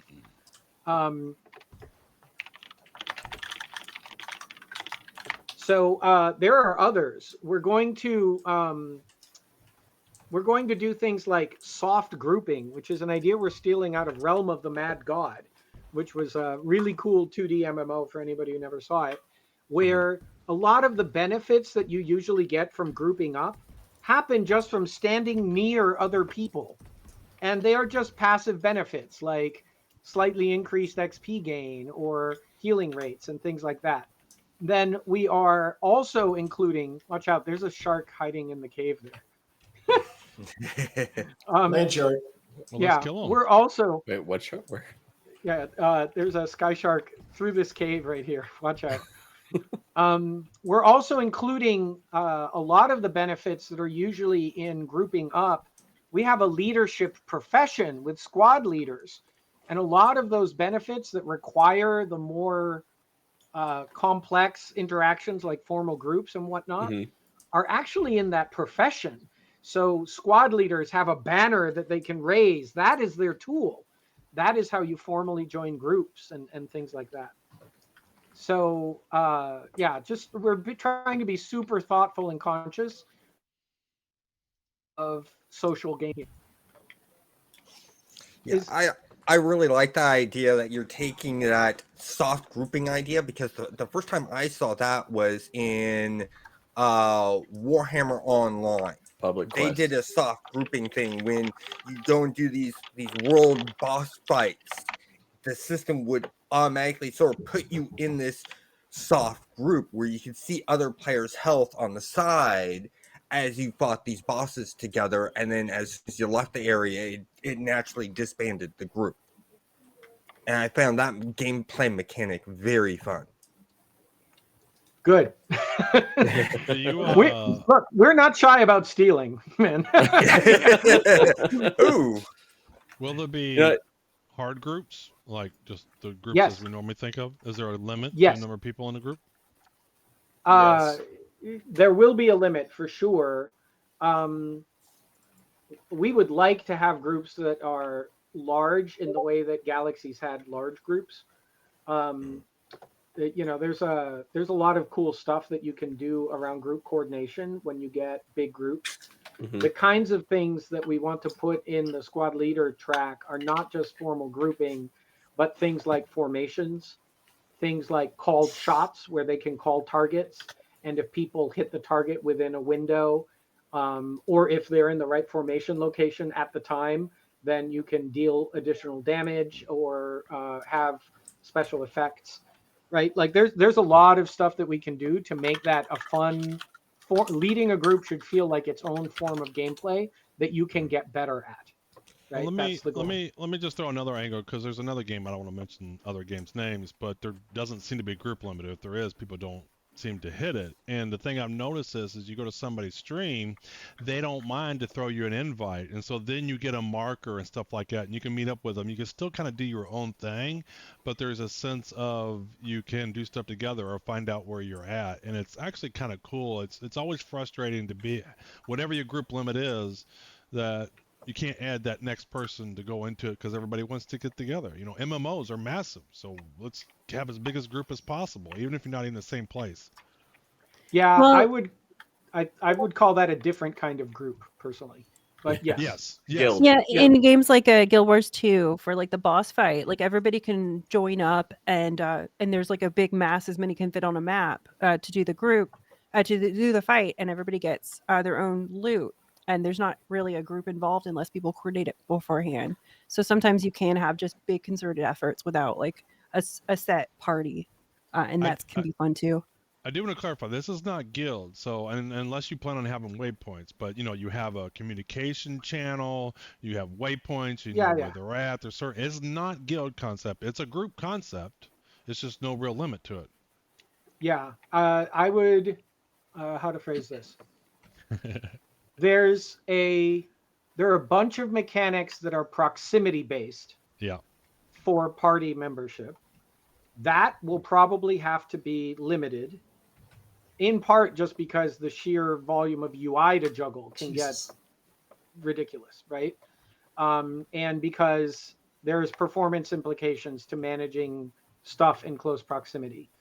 Having a looser relationship, like you probably don't need to see health bars and status information and all of that kind of thing for somebody who's halfway across the world in order to have a waypoint and feel like you're part of that group.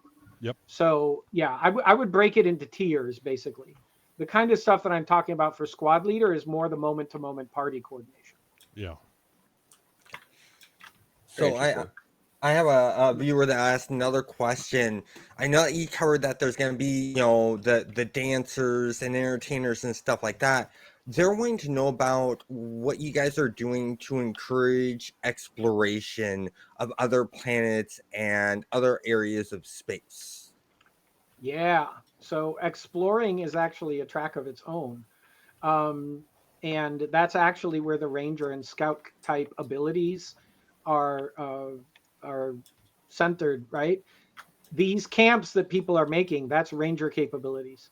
Okay. There is a tool that all of you got called the Pathfinder Mhm. that should be in your inventory. If you pull that one out, that actually opens up an exploration game of surveying the planet, running around. You should be seeing these red diamonds.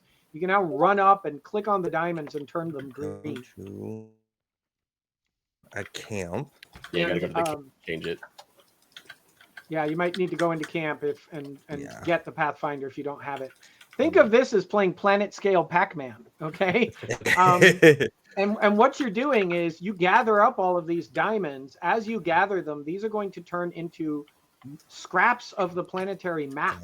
Oh, okay. And Do I then you shoot it? can Oh, there we craft go. those together and sell the map to other players. That is actually how you end up with a mini map. You might have noticed there is no mini map available by default. An unexplored world, until somebody maps it, there's no way to have a map for it. So players are going to be building your mini maps, and you're going to have to buy the mini maps from them. Very interesting. And further, because the world can change, Just the maps start may up there, become yeah. obsolete. You might be following an out-of-date map. Get there and discover, oh no, the world has changed since this was mapped. So Okay. exploration is meant to be a full progression track of its own. I just looked at the time. It has flown. It has flown. I was curious if you could, or if, I don't know if you guys have it mapped out yet, how you guys exactly want it to work, but Star Wars Galaxy's crafting system was so loved by so many. Like every time you go on Reddit and you check the MMORPG subreddit and the thread comes up with what's the best MMO for crafting, Star Wars Galaxies is always at the top. So how is crafting going to work exactly in Star Wars Reach? Is it going to be very similar? Is it there going to be some differences, or? I would say it's about 95% similar. Okay. We are doing all the things around varying stats, resources on every planet. The same iron on one planet is not the same as iron on another planet. All of that stuff with varying stats is there. We're actually adding a whole bunch of intricacy because we have the simulation. So obviously you've seen harvesting and mining and all of that kind of thing. That applies just as much to the wood from the trees and the qualities of the different plants and so on. All of that also varies planet to planet. But now we have renewable versus non-renewable resources. So it is possible to mine all the iron from a planet out, and then you won't have any left on that world, which is a reason to go exploring and find new planets. But the organic resources, those you might tend and farm them. And so we've got farming and all of the rest as profession tracks too, right? So I would say the only simplification that we're doing relative to Galaxies is that it had too many digits of precision on the stats. And we're going to simplify that down a little. I think Galaxies did 4 digits plus a decimal point. Yes. That actually bloated the database to an unreasonable degree. We can't afford to do that. Galaxies couldn't afford to do that. So we're going to be simplifying that down to 3 digits of precision, which is still billions of combinations, right? Like we're not worried about the variety there. What about the different types of qualities? Because I did like, All there. flavor, conductivity, things like that. All there. All there. And I think people are going to be really happy to hear that. So Well, I had one question to just kind of like, because you're talking about social and everything like that, and it's interesting because you mentioned Ultima Online, and I'm a huge fan of social MMOs, but Ultima Online being my first MMO, I was extremely antisocial in Ultima Online because I worried that everyone would murder me, so I ran away from people. I know there's going to be PvP in this game, but I believe in the announcement it was talking about planet rule sets. And so would you be able to like stumble upon a PvP planet, or in like, I mean, it's all gonna be player created, like, so like maybe arenas created by players, all kinds of stuff like that. So how are you addressing the PvP versus PvE side of the things as well? So the end game for a planet is players move in, they build on it. In fact, those of you who are still near the desert camp, if you look up on the hills right above the desert portal, those are player houses. They came here, they staked a homestead claim. Okay, you could actually do that by upgrading your camp into a house. As players move in and establish homestead claims, the planet becomes eligible to have a government. That government of the people who have established their homesteads there, you can only be a citizen of one planet, and the citizens decide the way the government goes and who the politicians are who run the planet. and they have the ability to set laws, like who is allowed to PvP here, what are the tax rates for player-run shops, who is allowed to dump the hoppers where are roads going in between our buildings. All of those kinds of things become things that the politicians can set. And it's one of the benefits. There is a lot of reasons why we didn't go with a seamless map. Boundary conditions are the bane of PvP systems, right? So having really bright boundaries between different worlds is one of the ways in which we can insulate people who do not want PvP from, from getting ganked. But if players prefer old school Feluca, they can do that. They can set up their planet to work that way. And then players will vote with their feet. I apologize, Raph, but we need to give ourselves a little bit of time to say goodbye because we've got a meeting in a couple of minutes here. Oh, I was going to say that we ought to show the city on the jungle because that conveys kind of what that end game can look like. Good Well, finale. I was speaking to Rick, and we're going to leave the servers open for another hour. So if people want to continue to stream after we're not here, that's perfectly fine. So we'll leave the servers open for another hour, and you can do what you want. And let's try to head to Jungle if you want to. yeah, Yeah, I'm how gonna go about- check out Jungle. So I think we can. Yeah, let's Okay.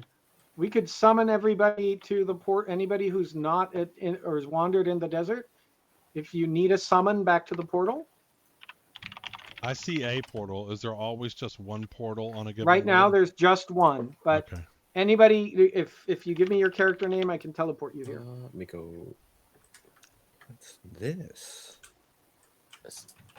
Controlled Chaos. I think you found Sky Sharks. I think I did. I found a bunch. Oh, there's a lot. Okay, I'll More. run them. I I was just- gonna go help you, but there's a lot of them. Yeah. It's- Well, I do have a shield. I've been in the beta or alpha for a while. Okay. Wow, I just saw this player base of someone building a diamond in space. That's what I'm looking And at right now. This Yeah. this thing looks cool with the material they chose because there's a metal sheen to this. Yeah.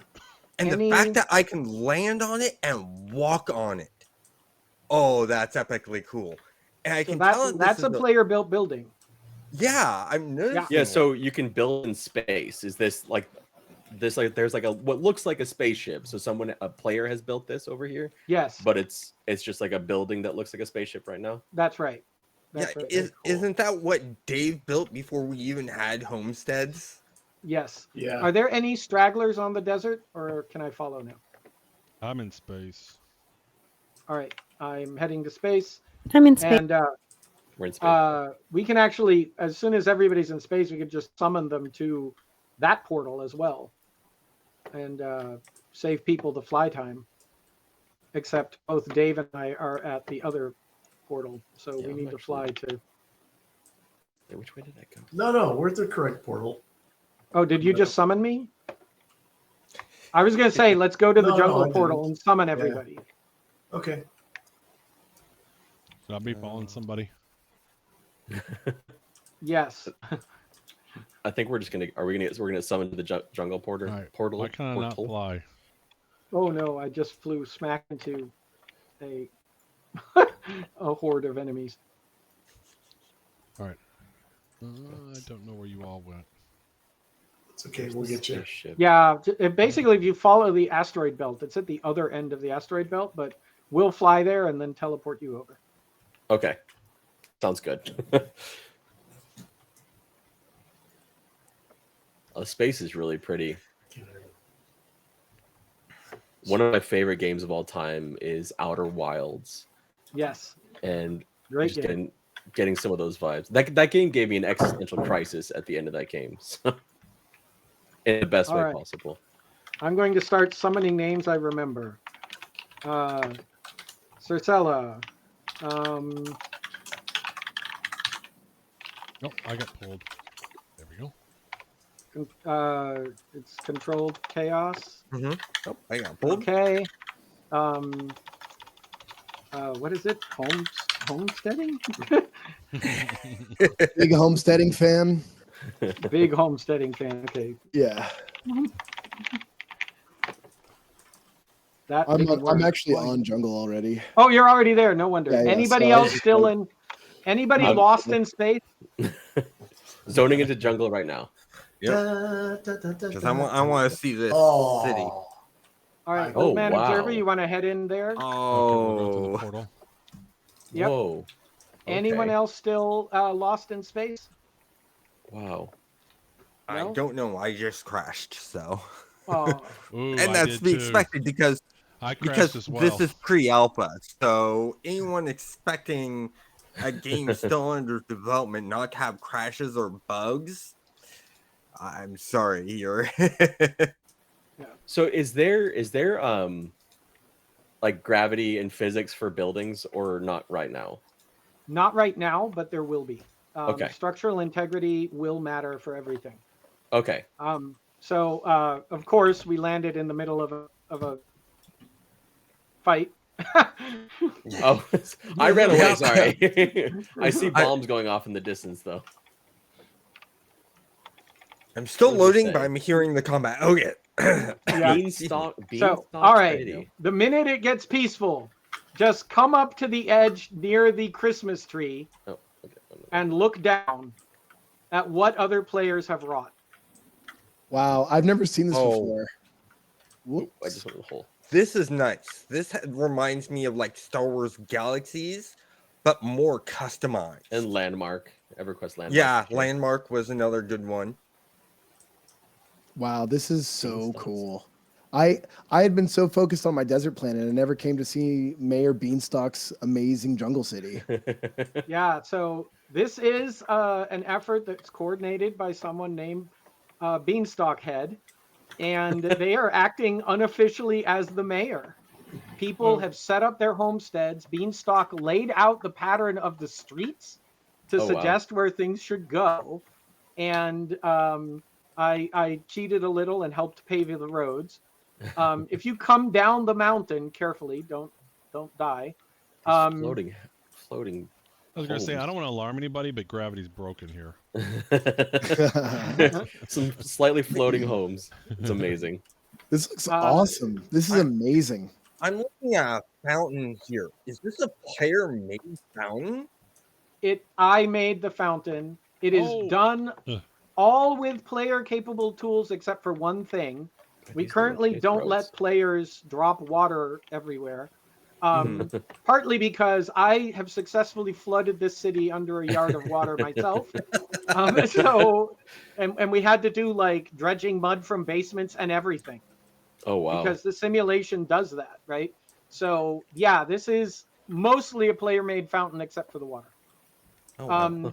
Beanstalk has been building a town hall. That's the one with these cool glass columns here.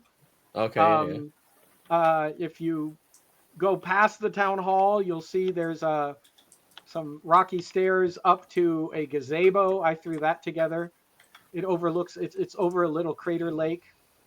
Yeah, you could just explore this area for quite some time. It sounds like we're going to leave you here to explore Beanstalk City and the jungle world of Gaiamar and all the builds that players have made.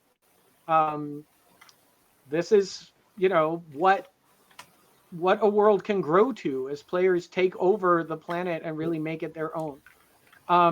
For those of you who want to go exploring and the like, there is a giant lava open crater to go find. I highly suggest doing that. This planet is a fun one to play with the Pathfinder. One last observation for the building. You might notice we have object prop style building, which is the nice looking meshes. We have Minecraft style block building that will be upgrading to be more enshrouded style over time, but you can see that the two of them are used in tandem. You can do both. You can also do terraforming style building, where you actually reshape the ground. You can learn how to spit stuff out, pave the pavement, build rock columns, and all of that. Most of these buildings here actually have carved out basements, Wow. and more. Amazing. So we're just about at time. I wish we'd had more time to just answer questions from your viewers too, but we are always available in the Discord. We hope people really enjoyed this first look at Stars Reach. If you couldn't tell, we're really passionate about what we're making. We think that this really changes not just MMOs, but even aspects of how games are made. We didn't even touch on the technology here in much detail, but this simulation, imagine what it will do in the future when we can run it at 10 centimeter or 1 centimeter level instead of just 1 meter, and worlds are completely realistic. That's the kind of thing that this unique tech of ours unlocks, right? Malleable worlds, the ability for players to really affect things, everything persistent, all the depth of the classic sandbox MMOs made accessible, we hope, in a way that really works for the modern gamer. That's our goal, because MMOs need a shakeup, in our opinion, and that's what we set out to do. I do apologize as you explore. You'll get stuck in the mud. All the muddy locations are from when I flooded the world earlier. It does You'll slow you notice down. It's it cool. will slow down your movement. Your boots will be stuck in the mud. So there you go. Thanks so much for your time. I'm sorry I have to drop off, but I hope this Thank was you for fun. having us. Yeah, Yes, Yeah, thank you for so coming. much. Thank you very We much. appreciate it. This was epic, so I really appreciate it. Thank you. Our pleasure. See you later. Bye. Bye-bye. Right. All right, I'm gonna hop off. I am really liking this. That's a wrap. Thanks, guys. Thanks. I'm gonna hop off too. So I'm gonna go to my Discord in case anybody wants to jump on there. So excuse me, a couple of comments I'm gonna say. Wasn't 100% focused on playing the game, just like to listen to the devs, trying to pay attention to what they're saying. But I don't know what to say, but some of this is really, really cool, and it may not hit home just kind of watching it. But just to compare to PAX Day, even now, I felt PAX Day, obviously the building looks great in PAX Day, chopping woods and whatever. But there's something about, like, even the survey points to survey the planet. I don't know if anybody's played like Crackdown and you find the agility orbs. It feels just like that. It's like, and that's kind of cool. And that's just a fun little gameplay. It's not combat. And then to hear that that's how you can survey new worlds and then you can sell maps to other people. That's pretty cool in my opinion. That's really, really, really neat. That's definitely something I'm liking. And I'm gonna apologize to Cam and everything. I don't know how the quality of the stream is. I'm not at my normal place. I'm at an Airbnb because the floor of my house is being worked on. But this is a lot of fun. I will, when they have a little bit of a beta world, alpha world, persistent universe for a little bit without much wipes. This is going to be fun. This is going to be fun. So I think what I'm going to do is I'm going to, before I die, I'm going to try to drop a camp somewhere. Oh, I just went through a tree. Now, let's see if we can drop a camp here. So that's the Trailblazer tool. And I'm going to try to drop this camp up over somewhere. All right, let's see here. All right, we got a camp. And so you can set kind of your, this is like a save, literally a save. So if you die, then you lose the stuff that's on you that you've gathered since you last saved. Well, actually, misunderstanding this is the spawn and just coming into a camp saves. At least that's what I felt people told me yesterday. Might be something worth test out. So there's a number of things that I could do. I'm kind of liking the survey thing. So let's see here. 2. And how many have I done? It doesn't tell you how many you've done until you collected another one. So let's go. I see one over there. So this might be something simple we can do. And that other planet I was on, I was starting to find some resources. So I was thinking about maybe going back and doing that. Because it seems like on these planets, I don't know, it just wasn't as much. So what I got to get on it and then look at it. Yeah. And like I'm wondering, you have to be on it. So if it's way in the air, maybe sometimes you have to build up stuff. Now the water's kind of weird. So watch the water. I can't get far enough in. But you can be completely underwater right now. It doesn't do anything. So obviously they haven't implemented drowning. But I can't get to this one. I can't get to it. Oh, there. I guess all you got to do is look at it and click the button. So I don't have to be physically on it. So how far away can you be? Let's go find another one.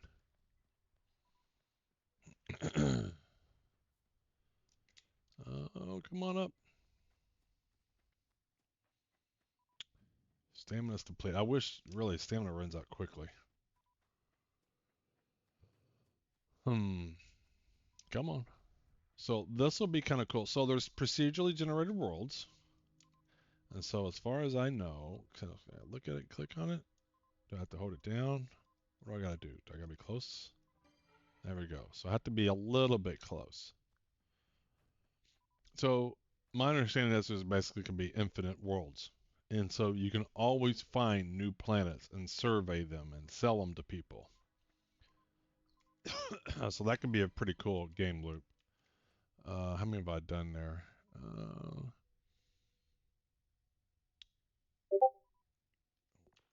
Is there something that tells me F1, control key, special ability, swap tools, grapple, toggle, oh, camera mode, sprint, food, crash dodge, toggle, open sim.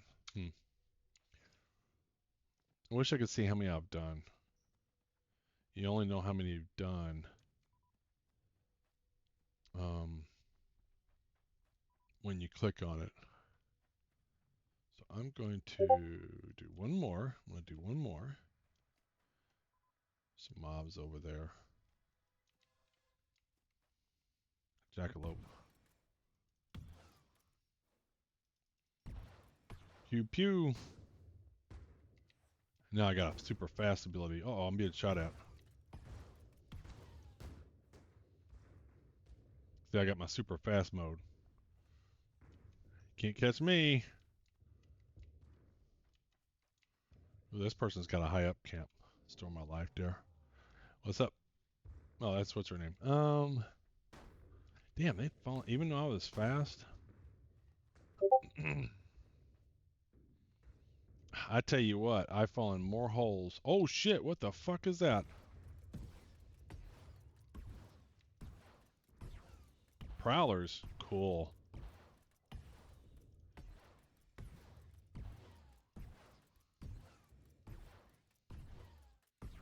Kill streak 3. Nice. Got some bones. And this. Let's see if I can climb out of here. There we go. I got up. Somebody's little base. Alright, so let's get back to our Pathfinder. And where's another pathfinding point? Alright, there's another one. So do I have to get right up on it? Yes, I do. So that's not doing anything. Is that close enough? I just want to see how close. I cannot wait till they have first person. Alright, so you got to be basically within just a hair of it. Alright, so again, I lost it. I didn't see how many I've done. So let's pay attention to this one. I want to see how many I've done. 13 of 64. So I'm going to do F11. Suggesting. Were those points called? Hold on, let's just cancel.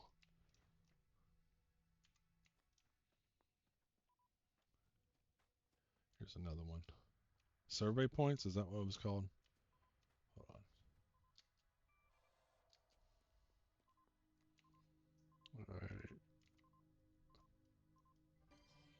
Survey points. All right. So TF11. Would like a way to see how many survey points I've done.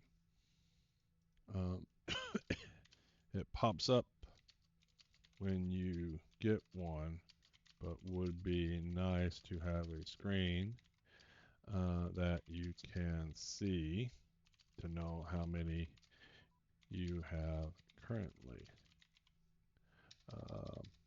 completed.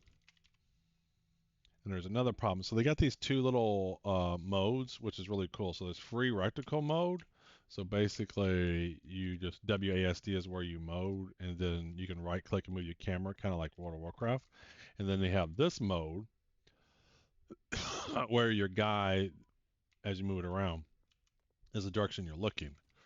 So if I hit F11 while I'm in that mode, I can't do a bug report.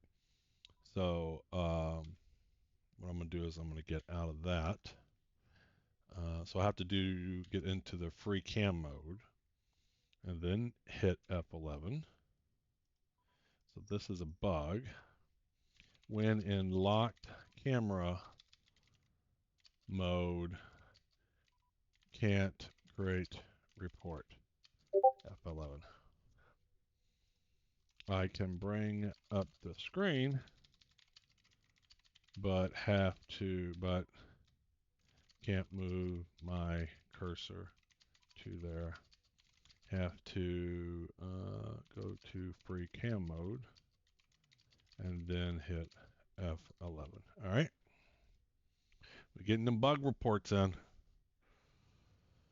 All right. So looked like there was some resources there. So one of the things I need is to make a grav gun. Hold on. Let me get to this mode. There we go. That's much better.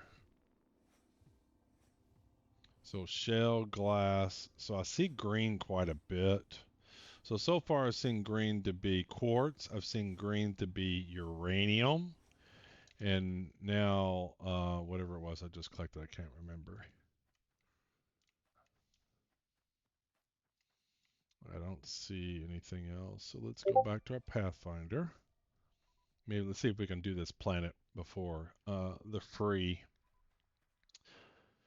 before our free game plan is done. All right, we've done 15.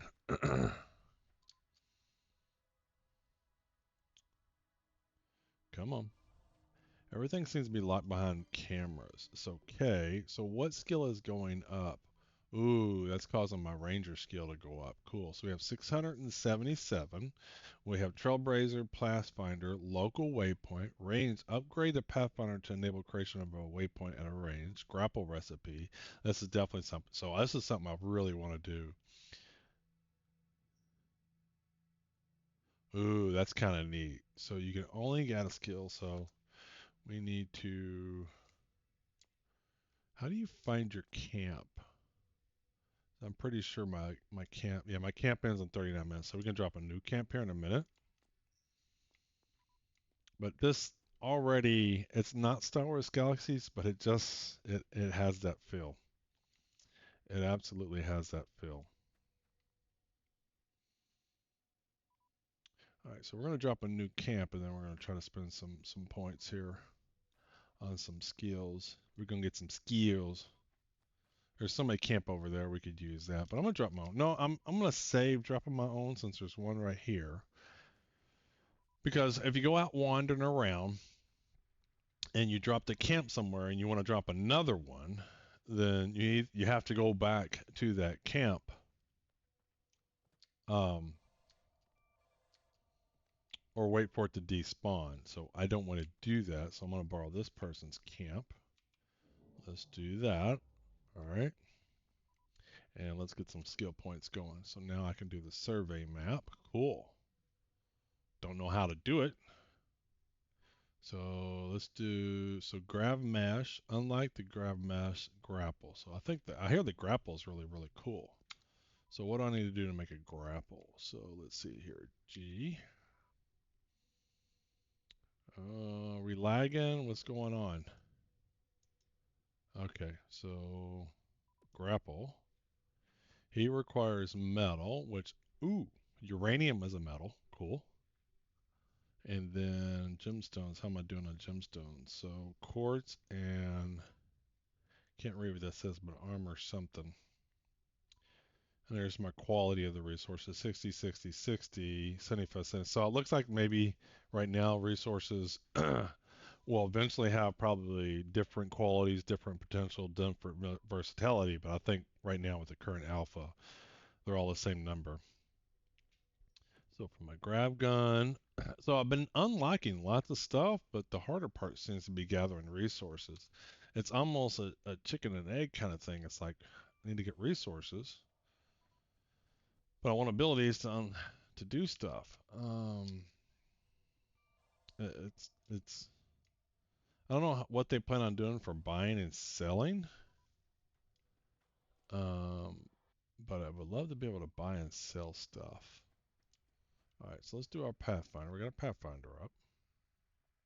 So is this one over here? This is one over here. Was he buried?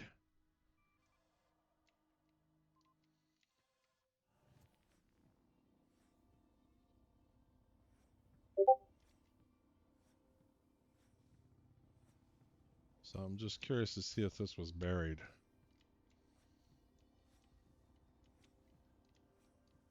Alright. Because I felt like, yes, he was buried. So someone buried that survey point. Probably not knowingly, but that's interesting. So if I buried it enough, would I not have seen that? That's something worth trying. Because it was just the top of it that was showing. And so could I be a person and come by and bury all the survey points? That would suck. All right. Man, it doesn't stay on for very long. So we're going to walk around, get some survey points, and if we see something on the ground that looks worth harvesting, so then maybe we can make something, we'll do that. There's another one, so we've got 19. Some vehicles would be nice. Imagine a little survey vehicle that you can drive around and not have to have a Pathfinder out. Like, I hope they enable more non-personal tool stuff in the game. They talked about, I think I asked on the last Fireside Chat, the ability to gather resources while you're not on character. And it would sound like Dave was of the mindset that, you should be, the person should be doing and gathering that, not having just some offline tool. And it sounds like maybe Ralph is the other way of having some options to gather resources through equipment. But I do believe, I think there's a middle ground of having cool equipment. So guns are cool. These obviously there's various tools that I have in my hand. But I think having equipment like a vehicle that I could ride around. So I just, I'll throw it out there, Star Citizen. You have a spaceship, a vulture, a mole, and things like that you can then really bulk harvest stuff. So you still have to be there. You have to use it. There's even gameplay for other people can join you on your ship. And so it'd be nice to have vehicles that you can ride around. And one thing I can see, and maybe when we have the politician skill set, that it won't be as big of an issue, but I can see ground vehicles being difficult in this game just because of the whole terraforming aspects of this game, and unless they're more hover cars. I guess in the space we can just be more hover. But it would be nice to have vehicles with special skill sets, medical vehicles that are kind of like tents maybe, and then harvesting vehicles and surveying vehicles that have maybe big radar dishes on them and stuff like that. Because the personal hand tools, they should be good for certain things, and then vehicles having larger versions of those and better versions of those. So I've got those. I saw one way up there. And I didn't really pay attention to what direction I was kind of going. So There's probably a random set that I've done. And some are close and some are far away. And now that I've found one that was buried, my question is, are there more that are buried?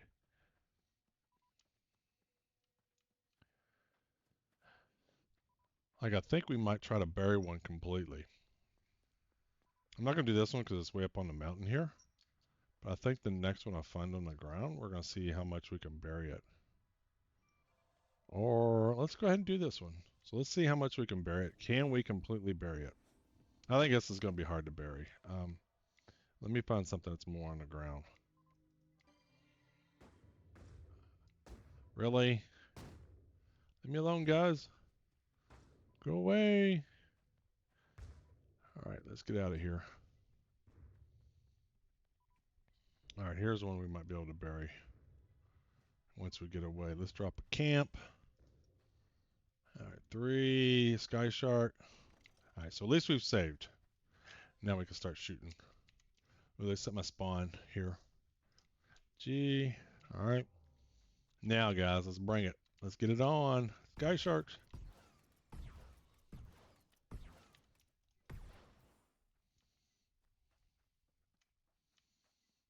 So what did he drop?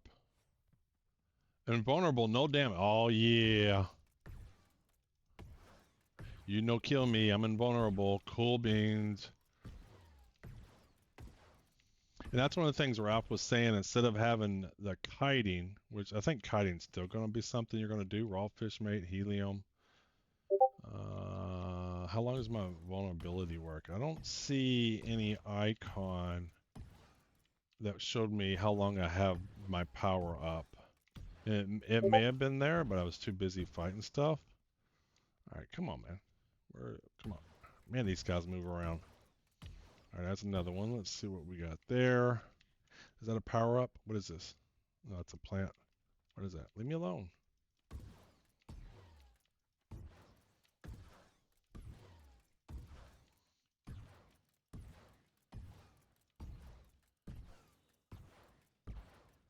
Boom. Kill streak 7.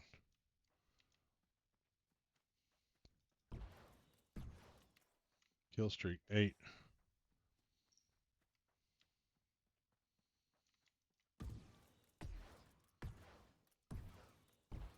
Ooh, another invulnerability one.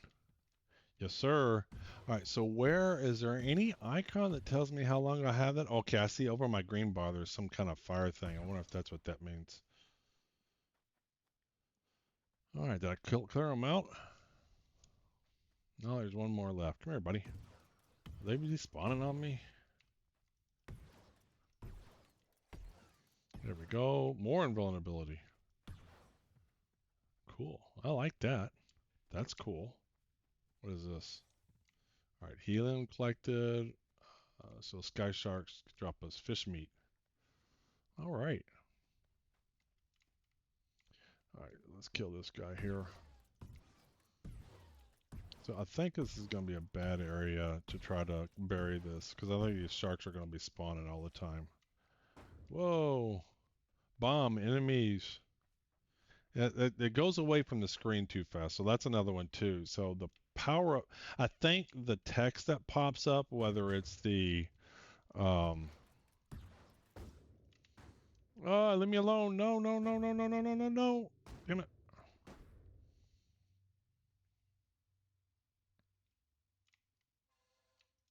Yeah, well, you're in my camp now.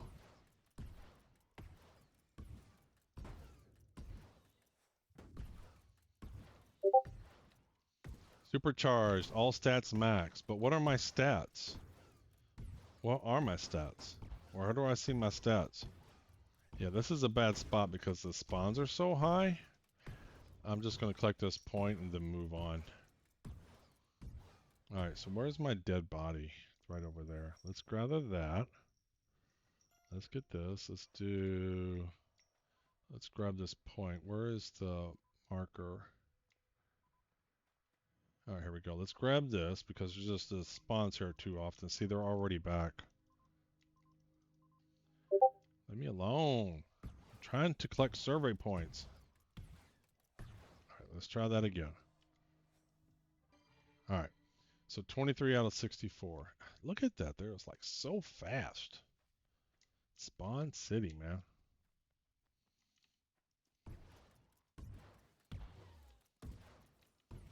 This spot. Yeah. Thanks for the follow. Hold on.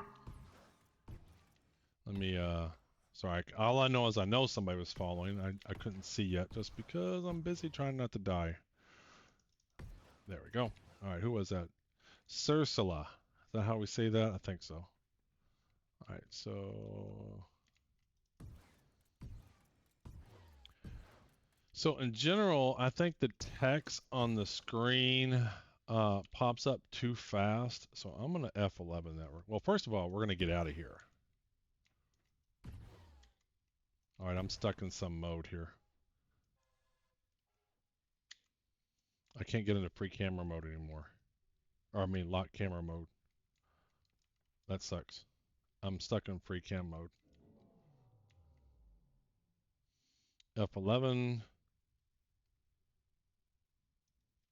Somehow stuck in free. Yeah, that's right. Oh, she's rated.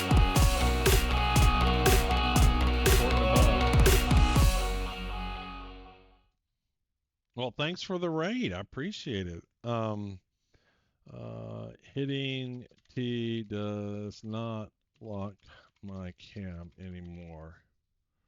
So I've been enjoying this. This is really, I got to play for like 30 minutes yesterday, but I can already starting to really like this game. But I'm stuck in, I can't get back into my lock cam mode. I like the lock cam mode. So I was messing around. What I wanted to do, but I'm getting attacked by monsters, is oh, this is so annoying. I don't like games where I shoot in a different direction than I'm looking. So I'm just gonna have to log out and log back in. But I'm already, for the little bit that's in here, I'm already loving it. Ooh, my camera's moving on me. There we go. I'm loving this. So let's load it back up. Play Stars Reach. And yeah, this is a blast. I could, if the server wasn't going down, I would be on all night, probably till midnight. All right, let's see if we can get our free cam back in. Or not free cam, lock cam. For me, I like looking where I'm shooting. I'm not a fan of looking this way and shooting that way.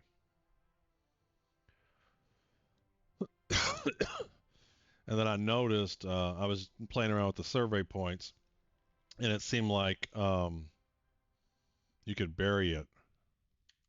There we go. All right, so we're back in. So let's go find another path. All right, there's a lot of monsters around. I feel like I've gotten into a bad area. So this looks like the edge of this world. And oh boy, there's so many monsters. Leave me alone. Ooh, there's another point. So I'm going to sneak this one while I'm here. Can I sneak it? Get out of my way. Is my camp still up? Yes, it is.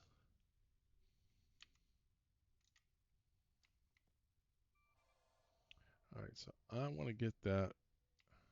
Where's my dead body? There it is. I want to get that survey point.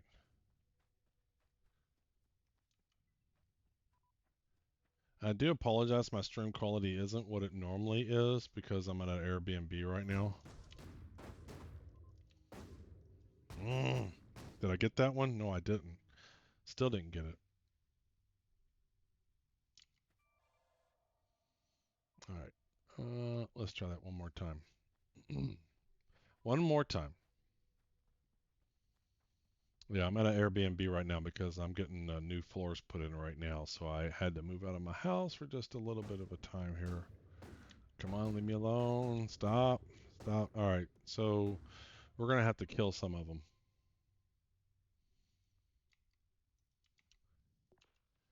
What do I have combat? So I got more points. I don't know if any of this stuff helps me out. Alright, so I got most of those. So oh, why am I not killing them?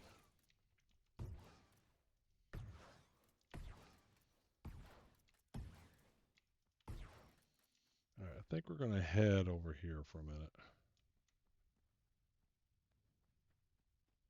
All I want to do is get the survey points, but they're too far away. Alright, so let's bring our survey up. Where is the next one? So we know one's way over there. We've done these. Oh, here's another one. There's another one. So let's click this one. And so I'm registered, but how do I start play and test the game? You will get invited. So there is an order of invites. So it's pretty much first come, first serve. Last I heard, they were roughly, if you signed up and did the survey, it was in October timeframe where they've done it. So if you just registered, you wouldn't have an invite right now. And there's one important thing is you need to do the survey. So when you register to play test, you're going to get an email that says complete the survey. So make sure you complete that survey. And so once you've done that survey, that'll officially put you in line. And then you can you'll get invited.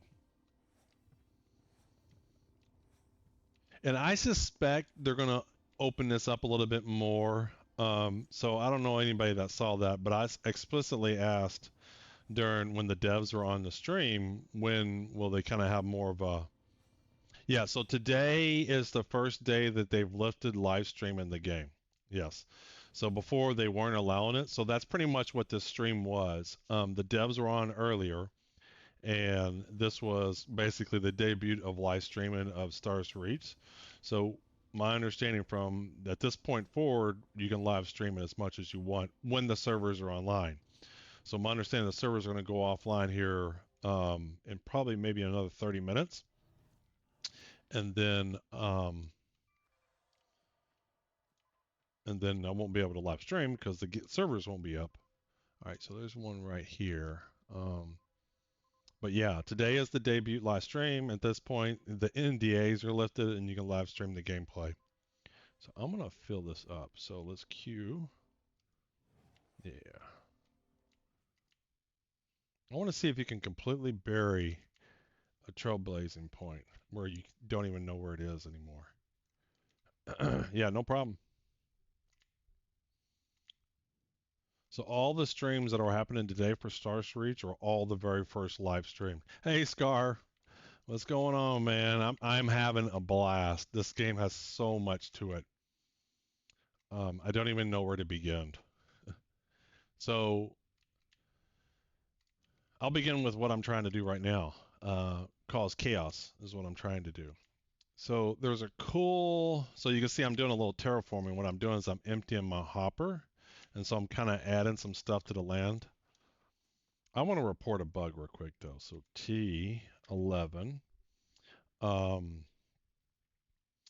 Let's do suggestion.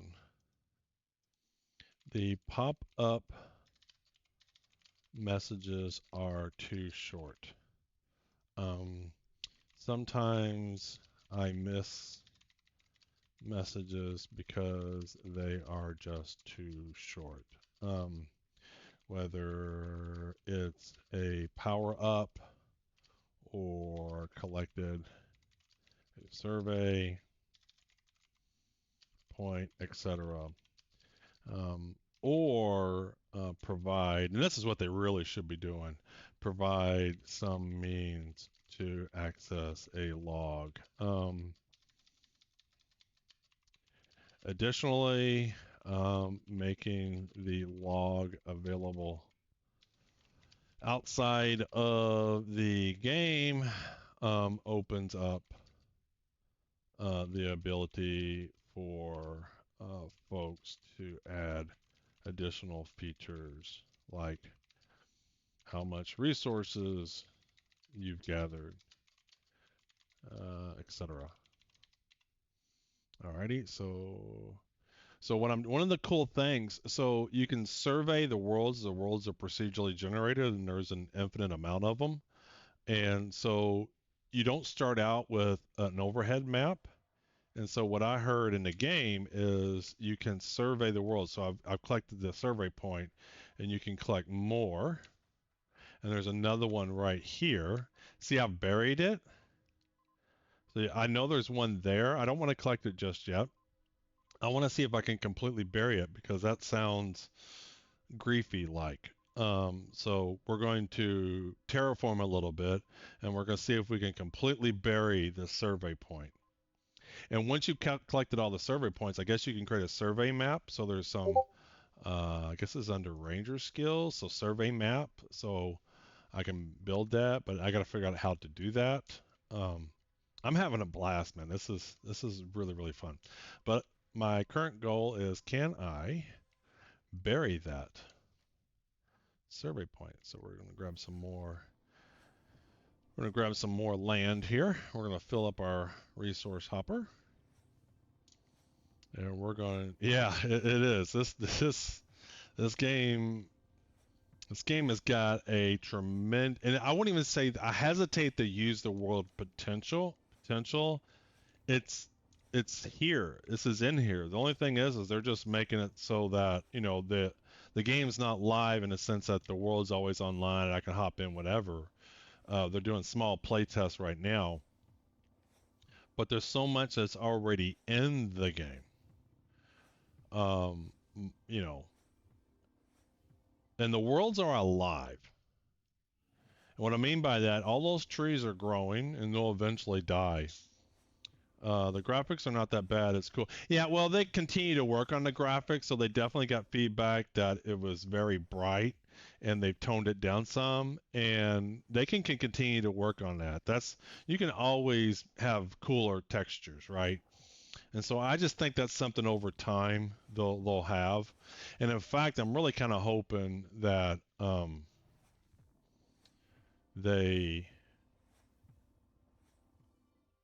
how should I say this? Different worlds just have different aesthetics. So I hope it's not, this is the Stars Reach aesthetics, and all the worlds have the same aesthetics. I'm hoping, and it may not be the case, but I'm hoping we can get some different worlds with different aesthetics. So we're going to try to bury a survey point here. All right, so my hopper's full. So it's around here somewhere. So I'm going to hit tab, and now I'm at extracting, and we're going to see, I think he's right around here. You use them on your skill points. So as you use different skills, you have different. So this is my Ranger XP points. So the flamethrower, so you can burn trees down and stuff and cause fire. So I need 100 to unlock this. But then I have to make it too. So it's not that I just have it. I have to unlock the flamethrower, and then I can make the flamethrower. And you got to gather the resources to make the flamethrower, so forth and so on. So there's both a flamethrower and a freeze beam. So you can freeze water and whatnot. And there's different ones. So, you know, combat isn't the same XP as Ranger, right? And so as I've been doing the survey points, it's increasing my Ranger XP. And so that's where I'm getting, currently collecting those survey points is how I'm gathering that. So let's go ahead. Oh, I'm not in a camp. But let me finish my quest. My current quest is, can I bury a survey point? Because there's one right here. So let's continue to empty our hopper. Because then that would suck if somebody went through. If you collected all the survey points and then buried them all, then it would make it real hard for other people to find it. So then they can't survey the planet. And so I don't know if you're noticing, as I was dumping the resources, the physics is, see how it's falling down, like it's falling into the world, right? It isn't like I just place a block and the block is always there. You can see how it's slowly collapsing in. So it may take a little bit of time to fill this in. So I have buried it. I have buried it. Uh-oh, someone's attacking me. A prowler.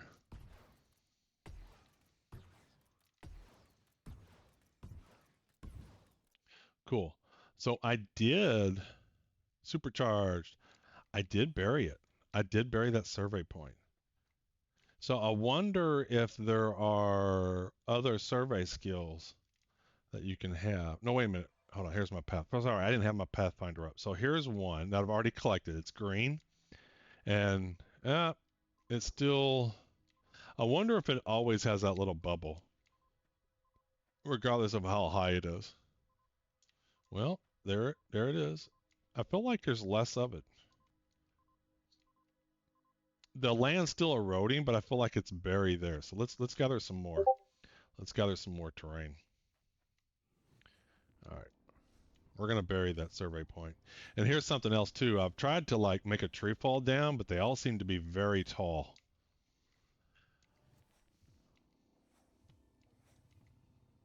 And there's a cool little city folks have built right off over there. You can see some of the buildings there, Scar. It's pretty neat.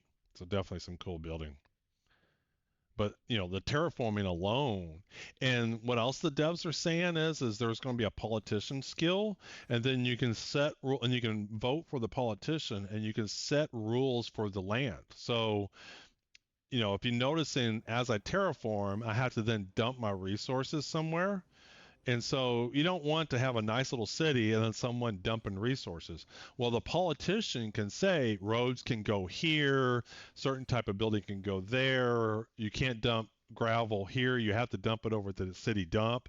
So there's going to be a whole politician branch that can set the rules.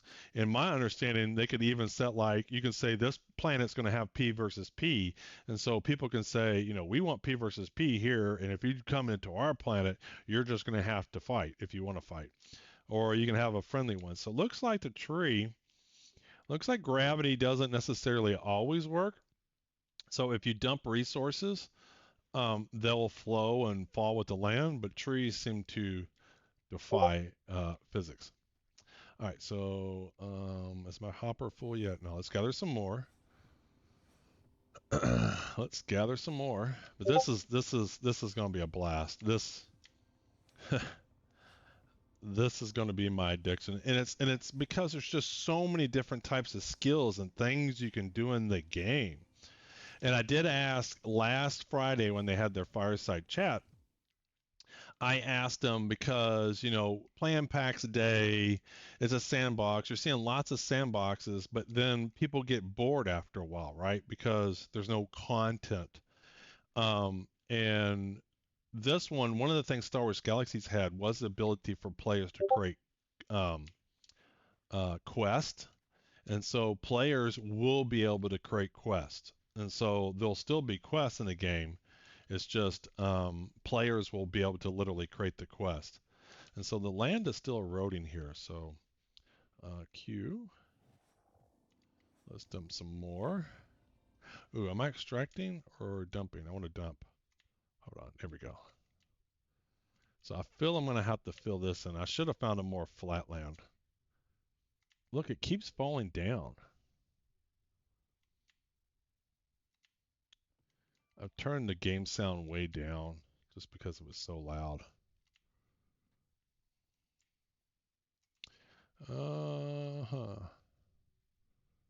Let's see here. Sorry, I was checking something on my Discord. All right, we're good there.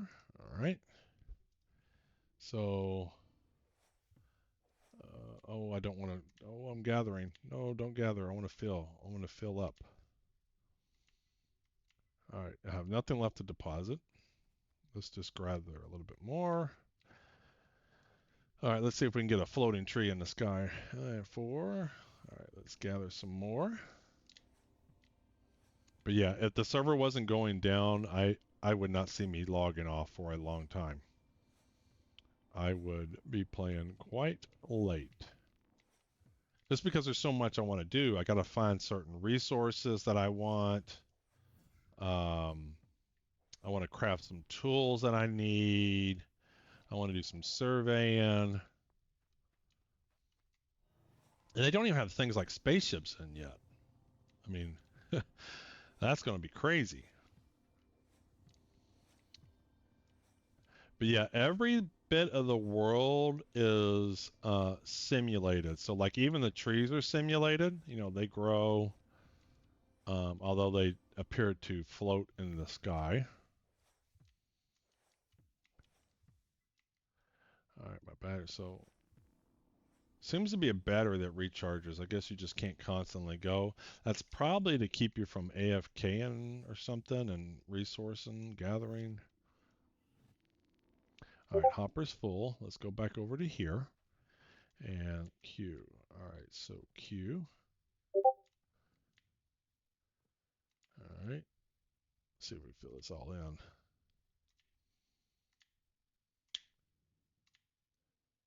Yeah, I got the volume of this game turned way down because right now there's no volume control in the game, and so I had to go through Windows and do it.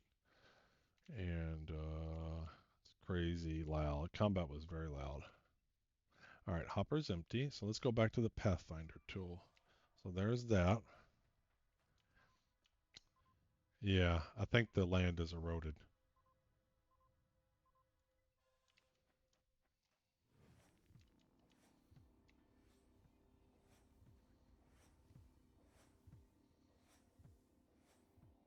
Hopefully you can do stuff like plant grass and trees and stuff like that. I assume you can. I don't know, but hopefully you can you know terraform the land a little bit more the way you want it.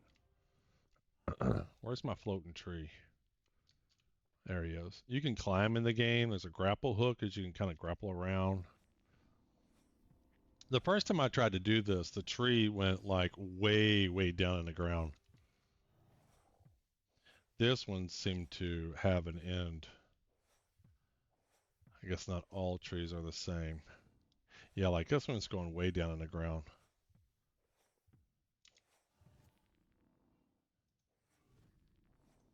Oh yeah, there we go.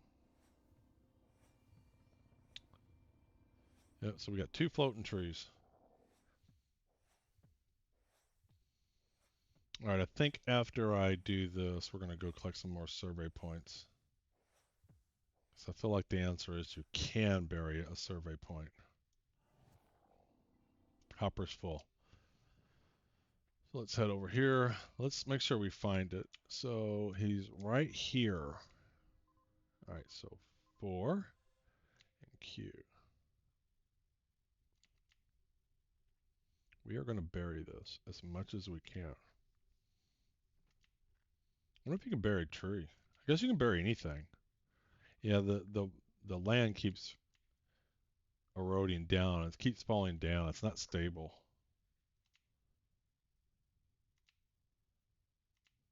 It's definitely falling.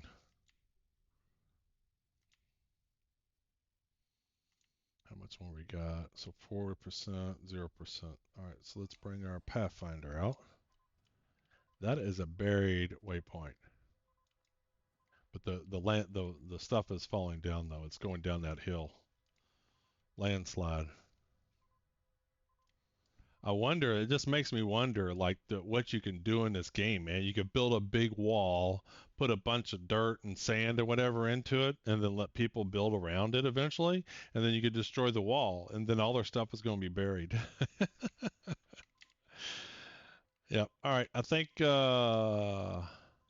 this is confirmed.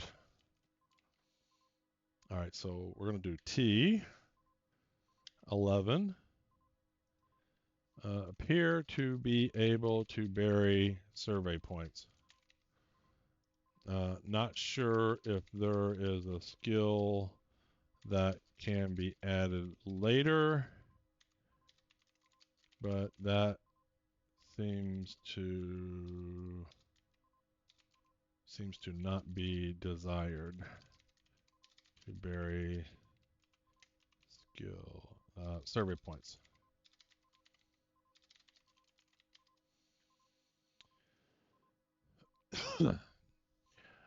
And I don't know if the land eroding is purposely So yeah, it's still buried. So I'm a Pathfinder on. That's still buried.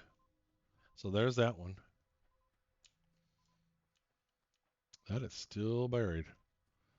And so if you were trying to find it, you wouldn't be able to find it. All right, so let's go. Let's grab it. Actually, I'm kind of curious. So if I know it's there, do I have to see it? Trying to collect it. No, I can't. All right, so let's terraform. Let's get rid of the land. Let's find our survey point.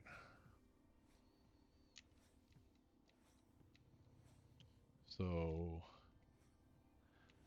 yeah, if I had more time, there's all kinds of stuff I would do. I think this kind of gameplay opens up all new types of stuff that needs to be thought about that maybe not thought about. All right, let's see here. All right, so Pathfinder, there he is. Can I get it? Do I have to physically see it? Yeah, I guess so. All right, I guess you have to see the diamond.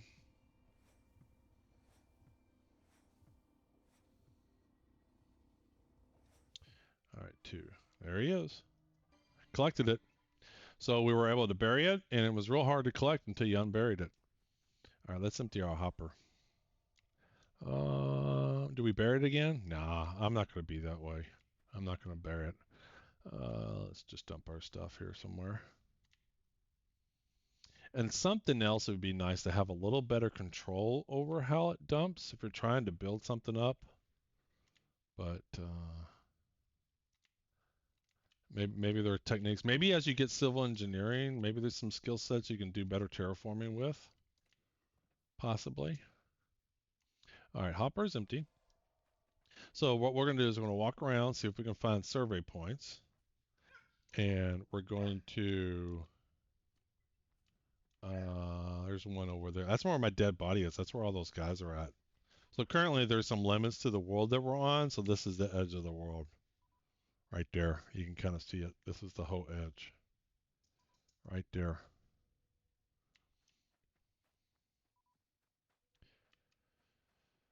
Oh, I tried to get this one, but there were so many animals in the way I couldn't get to it, and I would die too quick. Yeah. There's a bunch even over there. The reason why I know there's a survey point, because that's where my dead body is. So let's head on over. Hopefully my next stream will be a little bit better quality. The camera should be better quality because I'll be back home. Just getting my floors done today. Getting an epoxy floor put in. All right. So how do we want to do this? Man, there's just so many of them. It's almost like you'd have to get a group together because the thing is sure, I could kill them one at a time. Leave me alone. I could kill them one at a time, but they would respawn too fast.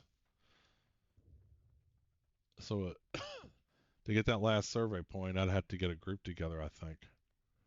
All right, let's see if we see anybody's got a... Oh, see, look, they're burning stuff. See, the trees are caught fire off. Let's go check out the... Oh, look, a north, south, east, west. And we got an axis there. Let's go check out the fire. Yep. Somebody's burning trees down. No. Come here, Bambi. Come here. No, I need your meat. Yes. Give me your meat. And whatever this is. Ooh, super jump. Whee! Super jump. Whee! Nice. Alright, so what do I have? Let's get my Pathfinder back on. Alright, there's another point. Let's go see if we can get him. Alright. So you need to get fairly close. You don't have to be right on it, but you do have to be close. There's another one over there.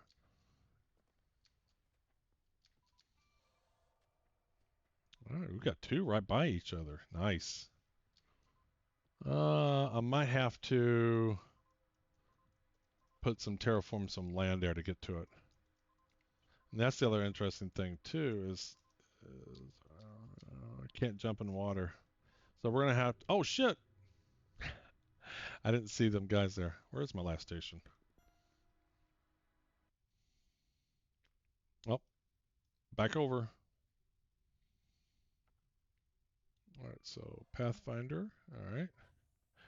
Oh, who's that? Gosh darn. He's got cool stuff, man. See, I need to get to leveling. They got like booster seats and stuff and all kinds of stuff. There's Rune Fang and Rods and Lean. All right, stamina's been depleted.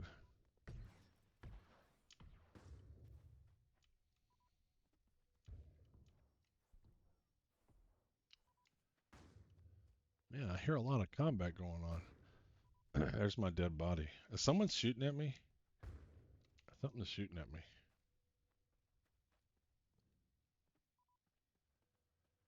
Alright, I still haven't really made anything. I crafted one piece of meat. Because the hard part has been getting the resources that I need. See, look, there's just mobs everywhere. Look at that. And they kind of roam. See, it's not like a static spawn. You know, you play PAX Day or whatever. It's like, oh, in this spot right here is always a bear. No, look how they're kind of roaming around. I wonder if Wraith, they're going to give us some stealth abilities. Look, I mean, these guys are moving. Like, yeah.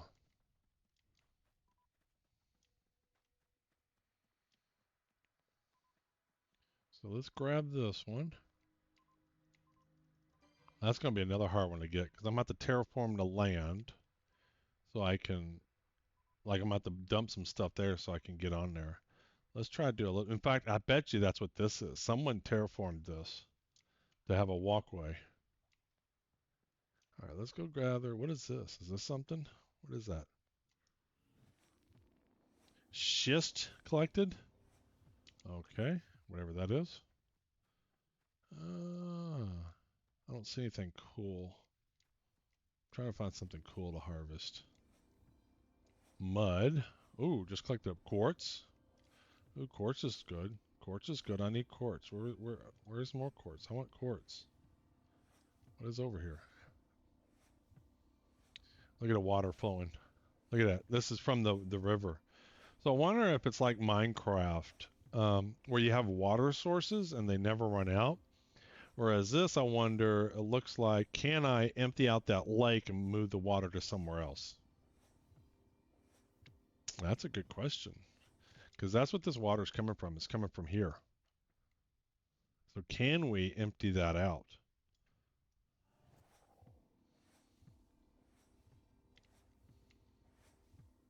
Like, can we literally relocate all that water? Oops.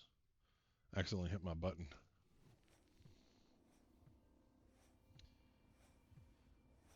All right.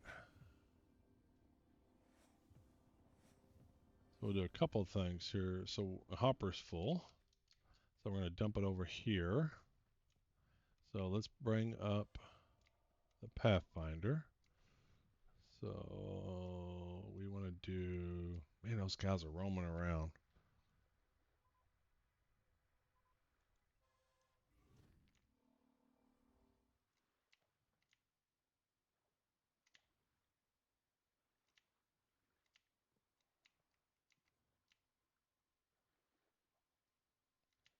I'll try to build this land up.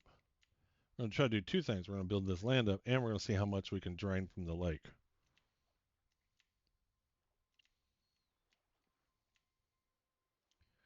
All right, 10%, 4%.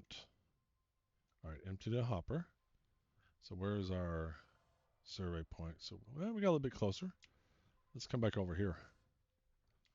So the water looks like it flows still there.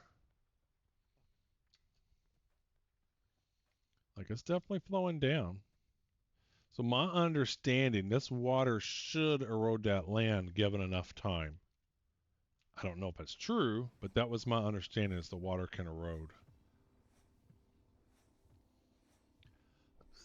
Look how fast it's really flowing.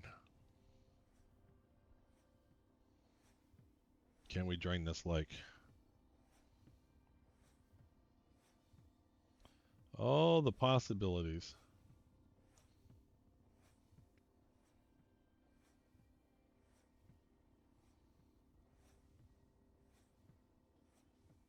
The world's pretty dangerous too.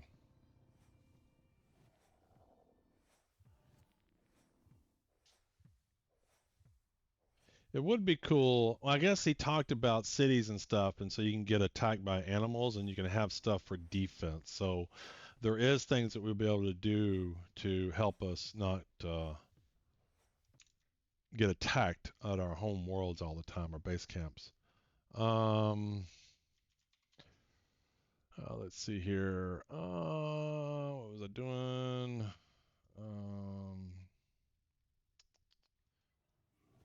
Oh, hopper's full. So let's go dump it back over here. Let's see where the survey point is. We're almost there. I don't feel this lake is lowered any though. So even though that water is running pretty aggressive over there, I don't feel like this is lowered at all. So it might be like Minecraft where there's water sources that don't ever run out. And so all you're doing is just causing it to flow somewhere, but you can't drain it. Unless you bury the water source, maybe? Oh, what did I just do? Survey map. Oh, cool. Oh, okay. I don't know what I hit. I hit something. So I had the Pathfinder up and I hit Q. Oh. Because I thought I had the Terraformer up. So I can see where I've gathered, or the dash is what I've gathered. So X is where I'm at. Question marks are the ones I haven't got. So the question mark is on my left on here must be the one I haven't gotten yet. And I've gotten the one to the right. Cool.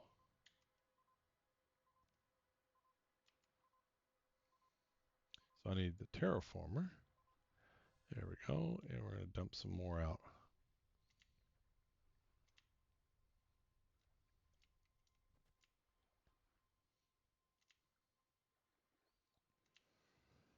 Yeah, as far as I can tell, the water is not disappearing anywhere.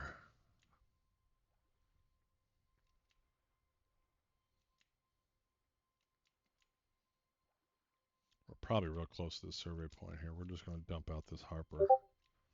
All right, so 2. There he is. Now we can gather them. Come on, hurry up before I can't. How come I can't get it? No, don't die. There we go. I got it. I got it. No, don't die. I got the point, though.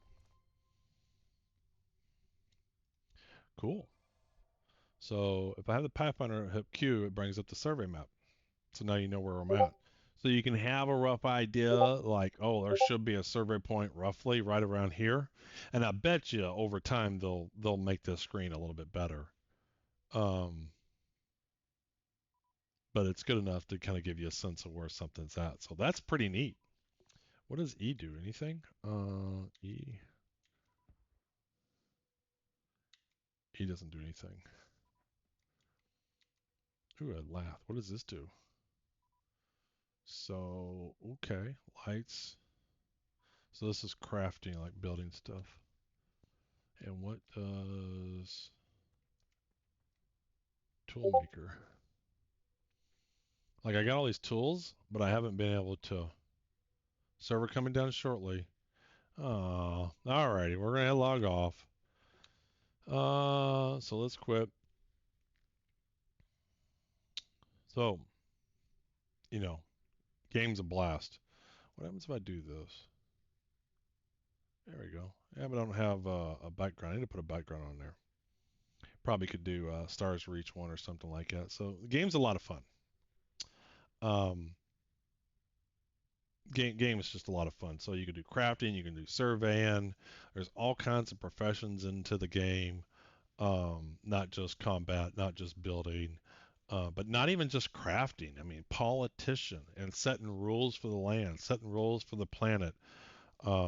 Combat medic. What were some of the other ones? So I do have a video. I want to bring this up. So YouTube. Just because I'm going to use it to pause the screen. Let's see here. Videos. We'll just do a short. So here we go. Bring him up. You can see it. I'm just going to pause it here. So this doesn't show all of them, but Zerker, Combat Engineer, Assassin, Survivalist, Cartographer. So I think we got kind of the rough outlines of some of these, and they'll maybe move out into broken into other professions, but Herbalist, just Farmer. So definitely some cool abilities for the game. So I played 30 minutes yesterday. When we start 1 o'clock here, played for 3 hours today. So 3.5 hours, and I can see me just getting buried into the game. Like, oh, I gotta find another survey point.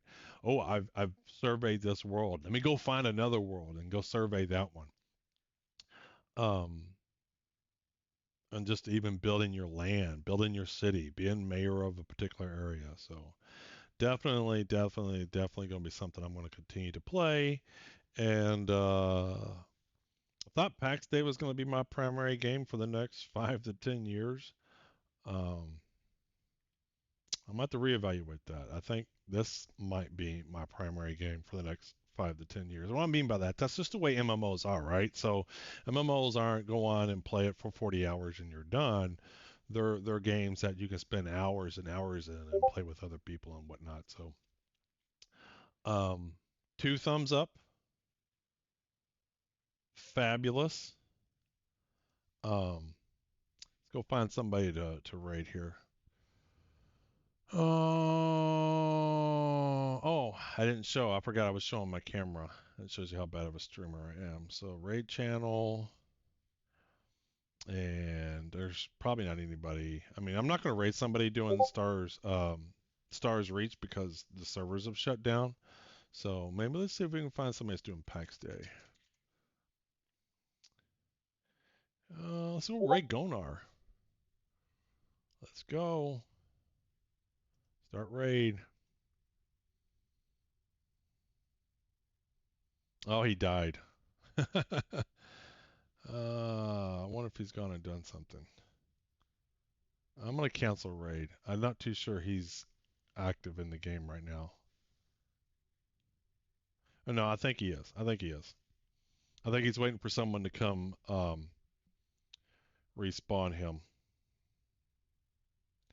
So if you like Stars Reach, PAX Day is another one that you may like. There's a lot of non-combat ability. In fact, so far for this game, PAX Day, the building is, I think, for an MMO, there's nothing better right now than the building in PAX Day. The buildings that people have created in the game are absolutely gorgeous. They look beautiful. And that's something, if you're going to like Stars Reach, you might like An old board. and building An old board's got 117 health, so that's going to take you a little while to beat him up. Why? Because he's dead? Look at this guy. We should have waited for him. I told you to wait. Man Observer just Prepared raided with for 10 goddamn- views. A holy war? Yeah. Hey, old man. Thank you. Now you see what happened. Yeah. I was thinking the pot. Give me a pot. Yeah, we are doing okay. Our dying trick. Here you go, buddy. Where you at? You need pots too? I got This- one.